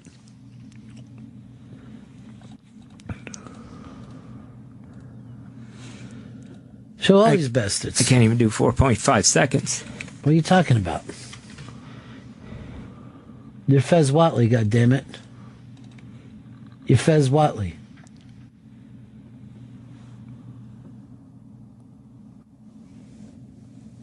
This is something Chris did? No, I just came in really, really nervous again. You've come in really, really nervous for the last 8 years. Just fucking see nervous as normal. I'm going to give you one soul pancake. Alright, if you had to stab Chris Stanley, where in the body would you do it? I mean, you got to pierce it. Where? Does he twist it too? I would stab him in the gut. Why? Because I think I would have, if I was trying to kill him. No, you're not. Oh. You're being forced to stab him. Oh, I thought I was trying pancake. No, soul pancake. You're trying to do the best you could for him. Good things. Yeah. It's odd that you take it bad. You know where I'd stab him at? Where? Brooklyn Nets game. The place he always wanted to go. Brooklyn Nets game. Never got to. How come you'll never pay off that bet, Fez? How come you refuse? I just hadn't gotten around to it. How many dinners, Joe? I believe 28. Do you want to go out tonight and for the next 28 days? Come on. Just a 28-day splurge. Looks like the Portland Trailblazers are playing in Brooklyn on the 28th. That sounds like some sort of sign. Shelby, do you honestly think you would be going? I was talking about Chris. This seems like his destiny. Liar. Yeah. Liar, liar, pants on fire. That's a good one. And his nose? How long is it? Telephone wire. Never remember that part. Your nose is longer than a telephone wire. Chris, you locked up today, too? You all fucked up? I feel pretty fucked up, but I'm loose. I'm getting loosey goosey. This Friday, it's the Rainn Wilson Unmasked. Rainn Wilson Unmasked. And it should be a hell of a lot of fun. I can't wait. You know, like, if I were to, like, join the force, the cops, I would want to be a detective. I wouldn't want to be just, like, a beat cop. Like, if I got conscripted into the NYPD, I would definitely aim to be a detective. They seem like they have. Yeah, but you've got to be a beat cop before you get to be a detective. You got to be in uniform. Damn it! How long you think? It would depend, but you notice that you don't run into a lot of like fucking 20-year-old detectives. Good point. Yeah, I told you when I was down doing the grand jury. The detectives were so fucking smart, and they had everything done before they came in. They're like, not only did I make the collar, but the guy admitted it, and here's all our stuff. And I'm like, man, these guys are fucking together. But a lot of the patrol guys, they struggled. Some of them were smart, but some of them were way dumb. One of them struggled with the English language. Really? Yeah. Eesh. I guess they just had him working in a Latin neighborhood where it was healthy, but, you know, to come into the grand jury and sit and have broken English about what happened. That's not good. That's not a good look. He came, he said to me, you back out. I said, no, you back out. Now you're going to die for what you said. We're like, what? We're all leaning in, we're like, what? I execute you. Are you admitting to murder? I stick that gun up his ass. Click, click, click. You can always love the Jesus. No matter I can't picture you being a fucking detective. Me neither, but I'm saying, like, it seems like they're really pretty badass. Captain, Detective Sloppy's here to see you. Come on! Stanley! I know, but they're going to call you that. Bull, I'll be pissed at the guys in the police house. You will still, on your report, you'll still figure out how to spill ink on it. Stanley! Using feathered fucking pens again? You ought to do a fucking... I'm telling you, this new Rainn Wilson show, he plays a character named Bumfuck. Backstrom. And he's like the Chris Stanley. He's a misogynist, racist, alcoholic, addicted. This is the show for me. But he almost like figures out crimes on a subconscious basis. Like he don't even know how he's doing it. Wow. It's like a robot. No, nothing like a robot. Like a person who just, his hunches are so powerful. It's like an extra sense. Yeah. It's like a gypsy. Fez, can I ask you a question? Sure. Do you sit down when you piss? Be honest. Tell me. Yes. Do you really? Most of the time, yes. Why? It just feels like my pisses are so long, it feels, it's like taking a load off. Oh, like taking a shit. Oh, come on. But is that from your medication? Yeah. You have really long pisses because of it? Yeah. Does that make you drink a lot of water? Because I never see you drinking a lot of beverages in here. No, I drink a lot of water at home. Why don't you drink a lot of water here? Because then I'll have to go take a really long piss. Oh, and you don't want everybody to see you?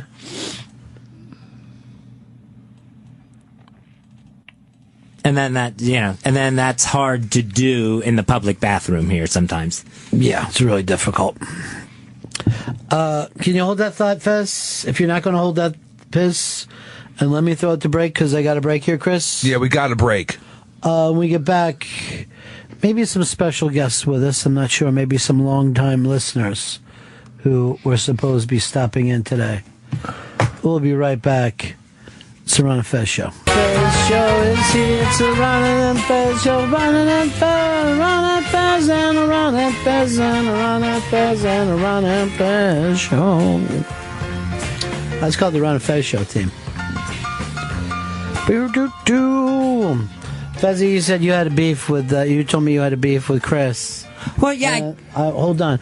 I would not let him say it to you off the air, Chris. Okay. Because I wanted him to say it on the air. Well, I don't understand why, I guess, during the commercial break, I'm hearing you talking about shit to me about Ronnie about booking.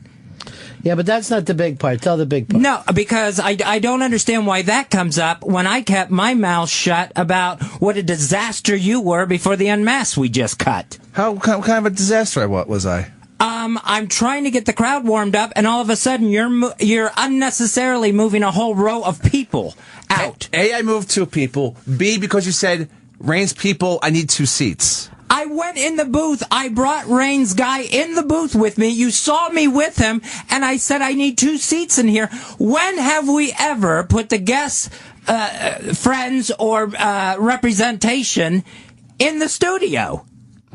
When they've asked. It's happened. Yes, they didn't ask. Well, maybe you said, I need 2 seats in the booth.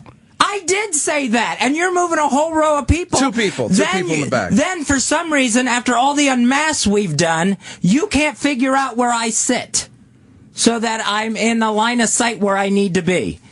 And yet, I get yet another chair down in the middle of the row. I apologize for that one, Fez. But I you know what? I wasn't going to say anything. I would have said something to you later on. But since we're talking shit behind people's back, I'll go ahead and do it to your face. I said on the air. It's not behind your back. I think it's good to get stuff out. So the room didn't get warmed up because they did seem kind of. The warm up was a disaster. Because we were still unnecessarily moving people, and I would have. That was a 20-second instance. That I moved 2 people and told them to sit back down. I would have got in the middle of the warm up. I would have gone and sat in my regular seat, but then that would have required moving yet another person. And Ron and the guest, Rainn Wilson, were coming around the corner. We were. There was, it was bedlam. It was. We probably had 15 seconds out of that 20-second that you're talking about. Well, then I apologize for asking 2 people to stand up and then sit back down. You were moving them. There was no setting them up and standing them back down. Before they moved, you told me. I had to stop you. Well, that's good. You talked to me and told me to stop it. Thank you. Then you did the right thing.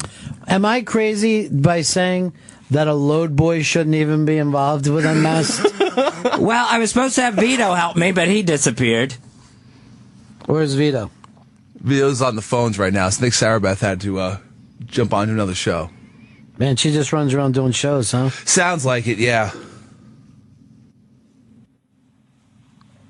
So Vito, yeah, he's working the phones this moment. So you said to him, I need 2 seats. He thought that you meant seats in the audience. I said it in the booth. I had the person with me in the booth. I pointed at the seats in the booth. I said in the booth. Then I must have not heard it. I jumped the gun, and because it's so different every time. It is so different every time. Steven, you're on the Ron and Fez Show. Hello, Ron. I just wanted to mention something. At the same time you hear Fez freezing up all throughout the show, you can also almost hear Chris ignoring him. I noticed that. Okay. I definitely noticed that. Also, he's quite imposing. Right. Physically and mentally. Right. And if you look back to Davey Mack, I know people bring this up, but he interacted with Fez. I know he did. He loved Fez, and Fez didn't love him back. Fez did love Pepper until this thing. Yeah, and I was just going to take this, up to the office later on. and said, here's where we could be better next time. Well, now I know. But since I'm finding out about the shit that's being said about me while I'm not around. But I'm glad to hear these things. I was surprised that I talked to Fez. You're going to email Ron about those things, and then I thought you were. So then, No, you didn't say that. You said you said talk to him about it. You haven't quite let go of the booking, right? Basically, Chris? yeah. Well, I see. You need to. And Fez, when it's the booking, you tell me way too much. All I need to know is the name and the open date. Okay. And to see who else we have there. I don't need to know everything that they got planned and what they don't got planned.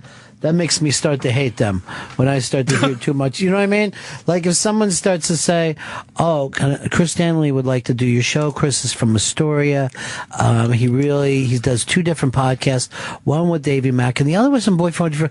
By the time you start to hear that, I'm like, I hate that fucking dude because it sound like homework. I just need to hear Chris Stanley, and then I could go yes or no. Cool. But you, Chris, let's face it. He fucked up on Mass, I guess. Even though, I got to tell you, I thought he was very interesting. I thought Rainn Wilson was fascinating, and he told me he never had so much fun. But the warm-up and the shit with the seats went bad. Yeah. I can see where Fez is coming from. The whole day's ruined. Chris, you're on the Run and Fez show. No, the warm-up got ruined, but you obviously don't care about the show. Yeah, I don't care about this show. It seems like you outta don't. Here. That's Thank insane. you. Thank you for admitting it. Go ahead, Chris. Sarcasm. And Ronnie B, I don't know what Chris Stanley mentioned on the cop thing a while ago. I'd advise nobody to sell this guy any dope. Don't send him any dope. He's a fucking narc. You are a fucking narc, dude. Bullshit. I keep my mouth shut. Yeah, but a lot of times... Why, you just did it to me. Yeah, it's true. But you said... No, let me tell you what happened. He goes... I said to him... So we had a couple minutes. I go... Where's the booking sheet? I haven't heard any of the booking names. And I'm not even hearing any of the... You know, you're giving me the standard regular comics dropping in, but I'm not getting the big celebrity names. And Chris said... I don't know. Fez has had the names for a while. He just won't tell you yet. Something along the line. Am I wrong? Yeah, no, that's it's fairly close to that. Like, I don't know why, because I'm like, give me the fucking names. What am I waiting for? Because you know what I mean. I'm like a go gopher. You know what I mean? Sure. I want to go. Fur. All right, let's bring in your 2 friends and we can finish this up. But what? Ow! Back. You're back again?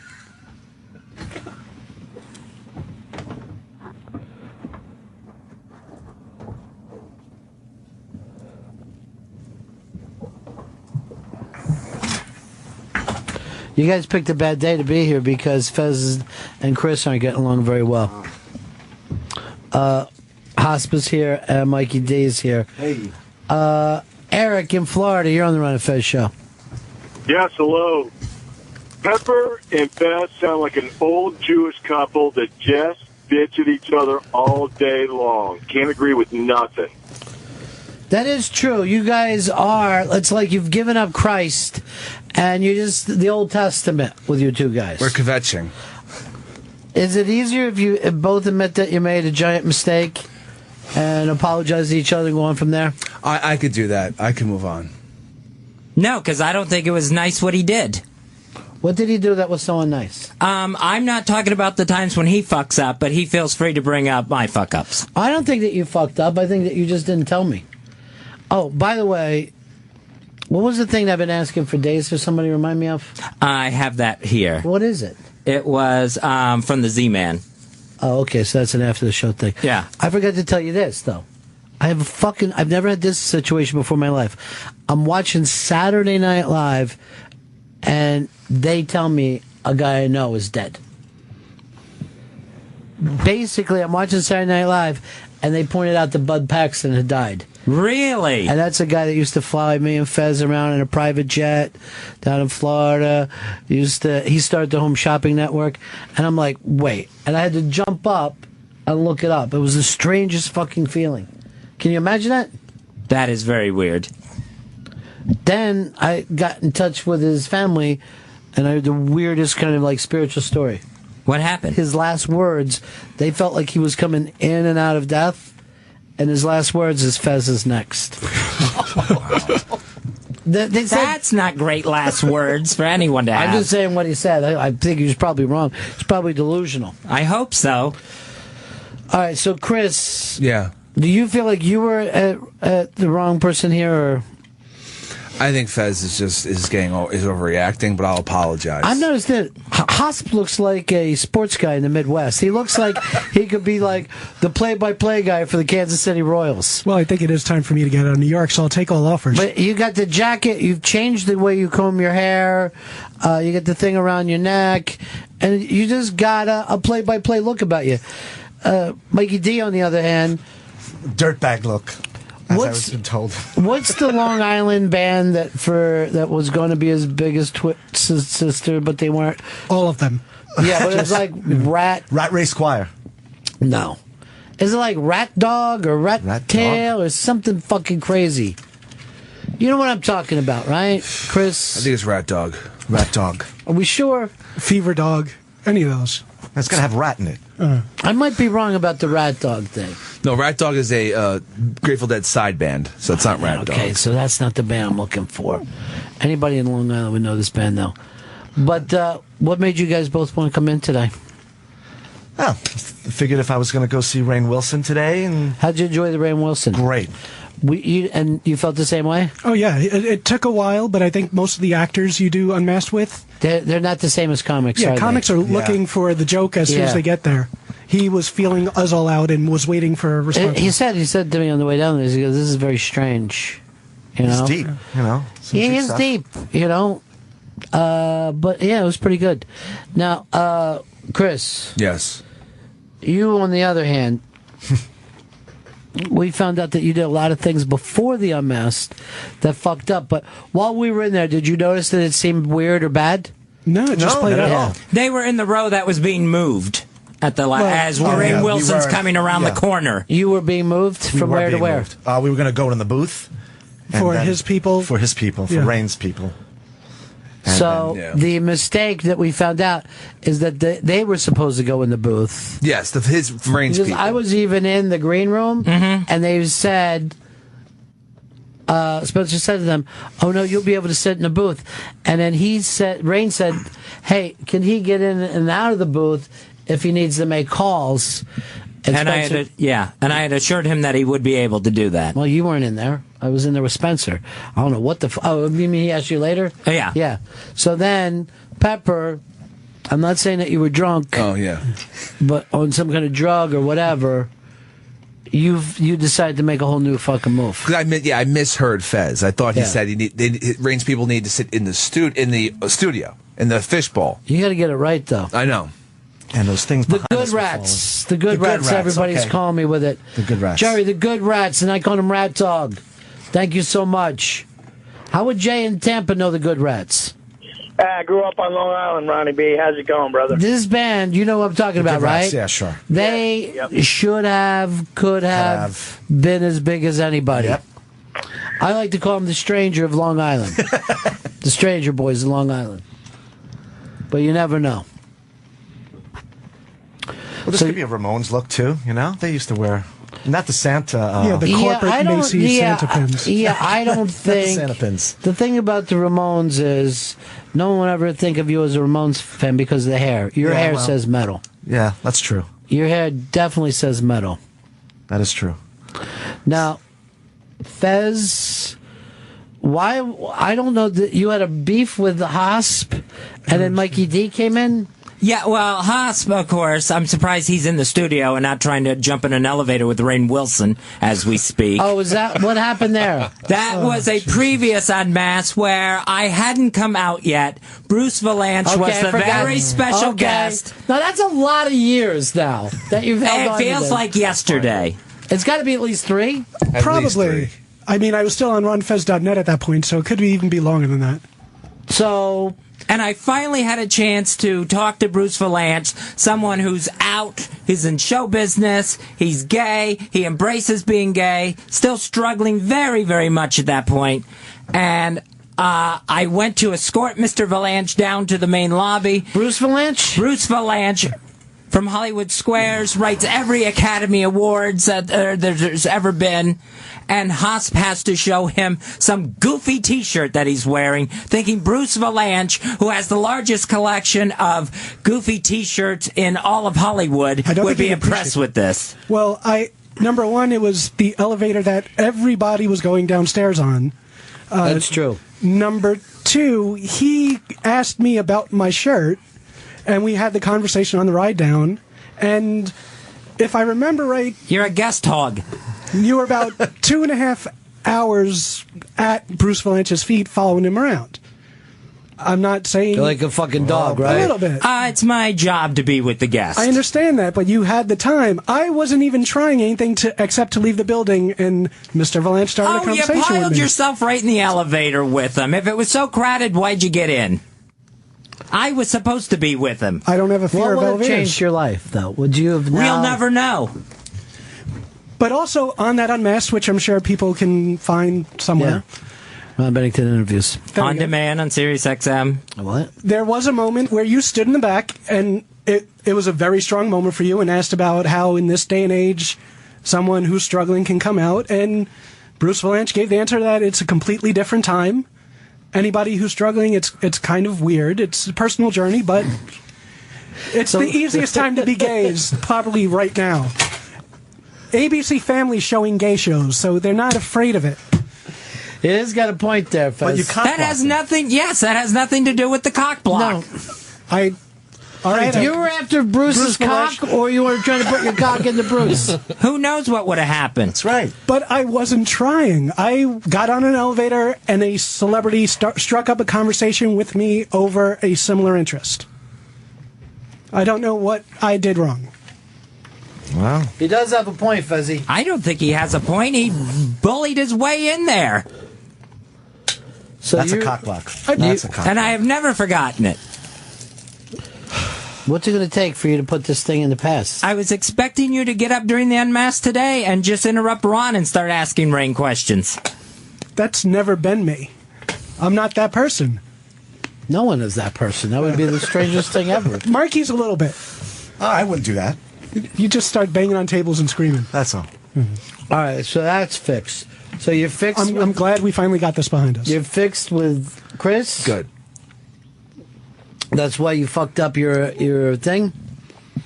Your warm-up? I didn't fuck it up. The very little time I had to do it was taken up by row moving. It's just two people. It's not a whole row. Row from Long Island moved? Now she's Row from Connecticut. Oh. So this has been a bad day for you, Fez. It's been an awful day. You see? I'm glad the Unmasked went very, very well, despite Chris's attempts to sabotage it at the beginning. Why would I ever try to sabotage the show? I didn't realize they were still the bad blood until... Oh, it's become very bad, Hosp. Very quickly. What, with you in the emails? No, me and Fez. Oh, all right. I meant us, but me and Fez. Not The me thing and you. is everybody's friends. That's the important thing. Thought we were. All right, you got Mikey D, which obviously you and Mikey have been you were best friends at one point. We never were best friends. Good friends. No. Acquaintances. I knew who he was. He gave me rides to work. We did a lot more than that, but it was fun. It's a new year. I'm surprised you weren't drunk and yelling out names during the Unmasked like you were at the last one I saw you at. Well, it's with Jim Florentine. Controlled environment, so didn't have time to drink yet. Hosp was buying me drinks the last time, and then you rat me out. I'm cheap. I've never bought anybody a drink. It's bold-faced lie. And then he rats me out. So you see it? I want you to rank everybody right here. It's Chris, Hosp, and Mikey D. And how am I ranking them? From favorite to least favorite. Oh, God. Everyone comes in at third. So you got to rank properly. Come on, seriously. It's Lifeboat. Let's just do Lifeboat. Which would you throw off? Slightly smaller Lifeboat. Into a fiery sea. A fiery sea. Oh, my God. A fiery sea. Like hell. I would love everyone to be drowning in flames right now. Come on, you gotta fucking make the game work, Fez. All right, if I'm throwing one off, it's Mikey D. Oh, jeez. Oh, yes. There we go. Yes. Be it Haas. Sure. Be it Haas, but it's together. Okay. We've just been told you gotta throw one more person off. Come on. Then it'll be Haas. All right, so Chris is your favorite. That's your way. That's his way of apologizing. I'm not Chris. apologizing. No, apology accepted. Apology accepted. Fez, I gave you the bookings because you had trouble with what? I forget. What did I? No, because setup. The setup stuff we gave to Chris of yours, and something else that we gave to Chris of yours. What was it, Chris? I know. Some other responsibility. Yeah. I know you're load boy for Shelby. I'm a load boy. And Shelby's basically doing nothing now? He's running board right now. Yeah. But I mean after the show. Yeah, I'm not sure what he's doing. He's got zero responsibilities. He's looking at prep at times. All right. So you apologize to Chris. Never. I'm burning. Yeah, you're the first burning. I'm the first one. What's your biggest beef with Mikey D? I really don't like how he tries to paint me as a bad guy. You're coming off great today. You seem like Mr. Sweetheart. Yeah. I was kidding. I don't care for Mikey. I don't want to hang out with him, and yet he heard Haas was coming in, so he had to immediately try to glom onto that invitation. I agree with that. I haven't heard the word glom since 6th grade. I did not know adults said it. I went through the proper channels. I didn't ask anyone. I went through Twitter. He has his papers. He was only following orders. So, I had no idea about HOSP. I'm not talking about the unmasked. I'm talking about the fact that you're in the studio right now. You know it annoys me to see you, so I don't know why you want to keep shoving it in my face. I just want to say hello to my friends, Chris, Ron. Hey, man. You? What's up? Hey, buddy. What's up? That's done. What's up, Diggity? What's up? Hey, did you hear? Chris says some shit about Fez being afraid to fucking give me guest names. And for some reason, I'm not hearing celebrities. I'm getting a lot of open micers from fucking different clubs around town. He's glomming those names.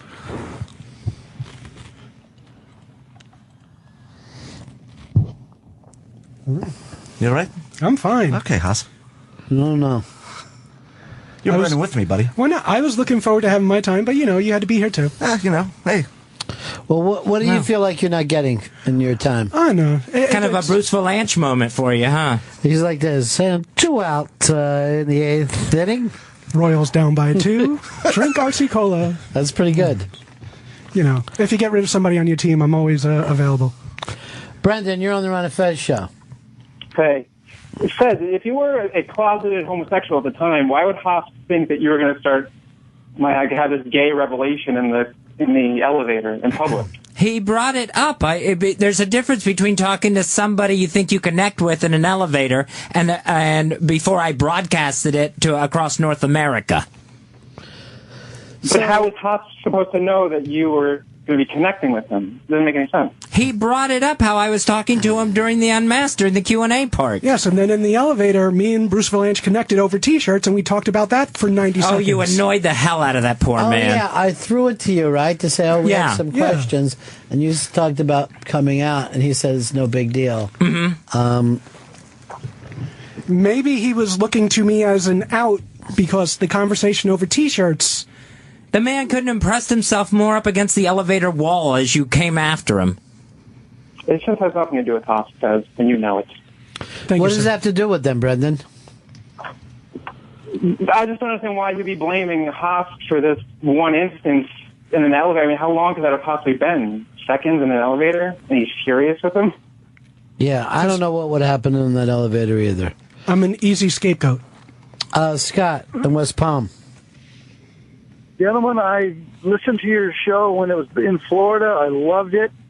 I started to listen to you again when you came on to Raw Dog. And I just had to call. This is the first time I've ever called a radio show of any kind whatsoever.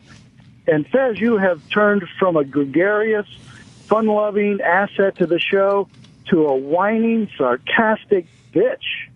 Jesus, you're bringing the show down into the depths of despair and depression. Get your shit together, man. You get your shit together. Took you this long to call. Get your shit together. Comes up with an olive branch to you, tries to offer you suggestions and help, you bite their head off. You give them a sarcastic answer. You get your shit together. You're bringing this show down, man. You are bringing it down. Well, you can repeat yourself all you want. Thank you.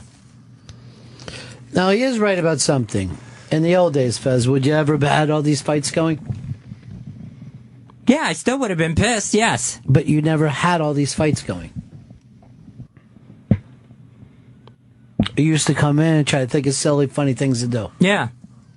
What's your last silly, funny thing to do? I guess it was at the Robert Kelly Unmasked. On the radio show? That would be, I guess, the hypnotism show from Washington. Okay, which one was the last time it was, even including those things, it was your idea to do something? Oh, I don't know. It's been a long time. I like one thing you said today. Your wrestler name, Big Fez Watley. I thought that it says it all. I think that was witty. I thought that was creative. Here's Mike and Philly. Go ahead, Mike. Hey, I just wanted to stand up for Fez and say, I love you, Fez. Mikey D and Haas seem like a bunch of pricks, and I think you should beat off all over them. I wouldn't give him the satisfaction of enjoying my jizz. Well, I love you, Fez. Stay strong, brother. So uncomfortable right now. I bet you it'd be sweet. What? Was that a diabetes joke? No, that's not a diabetes joke. John, you're on the Ron and Fez show. You know, I enjoyed Fez's story there about Bruce Valanche, but didn't we find out the truth later on that he actually came off kind of stalkerish to Bruce Valanche and made him feel really uncomfortable? I don't know how I could have. I wasn't able to talk to him in the elevator. So I don't know how I could have done that. I think that's why you were taking off booking before, wasn't it? Yeah. The booking thing has to come in faster, Fez. I'll get quicker at it. I'm available 24 hours a day, and I don't know why, but everybody wants to wait to talk to me after the show. And they're like, I've saved this. And I'm like, well, I've got a phone, I got a computer, you can get in touch with me. I don't have to hear all these things at the same. Do I seem like the kind of guy that you're nervous to disturb at home? I send you emails. Here's the thing: you always email me even when you're drinking. Yes. Like a lot of time. I'll just get it. I'll go back and find this. This came to Chris from me. All right, this is Friday night. Oh no. 3:00 in the morning. It simply says, "When your mouth is getting dry, you plenty high." That's all I got. And I'm laying in bed and I hear the thing and I just look at it and I go, well, that is true. Oh. That is true. When your mouth is getting high, you're plenty high. I feel bad about that. All right, we're going to wrap this one up. Went a little long today. I'm glad to see that you remade friends. I have not. Feels good. It's a new year. I thought you guys were going to come in here like buzzsaws after Fez, but you just want to come in to be buds today. Oh, of course. I didn't think there was still issues, and I didn't know what they were. I forgot the Husp, the fucking Bruce Valanche. Yeah, the Husp Bruce Valanche thing. I forgot haven't it completely. And when you were bringing it back, I'm like, oh my! It was almost like someone brought up like a high school thing that went on. Like, remember that time in high school when you threw paint on? You're like, did I? Was it somebody else? Well, it was good seeing you guys. It was great seeing you, dude. Great. Well worth a day off from work. It is nice to take a day off from work, huh? That's Chris's thing. You know, doesn't hurt. What he likes to do is put his sunglasses down and go on vacation. All right, that's it for us. We got anything we need to plug? Rainn Wilson Unmasked. You will hear that this Friday at 2 p.m. on the Ron and Fez show. Okay. Peace. That's the end of my show. Dong.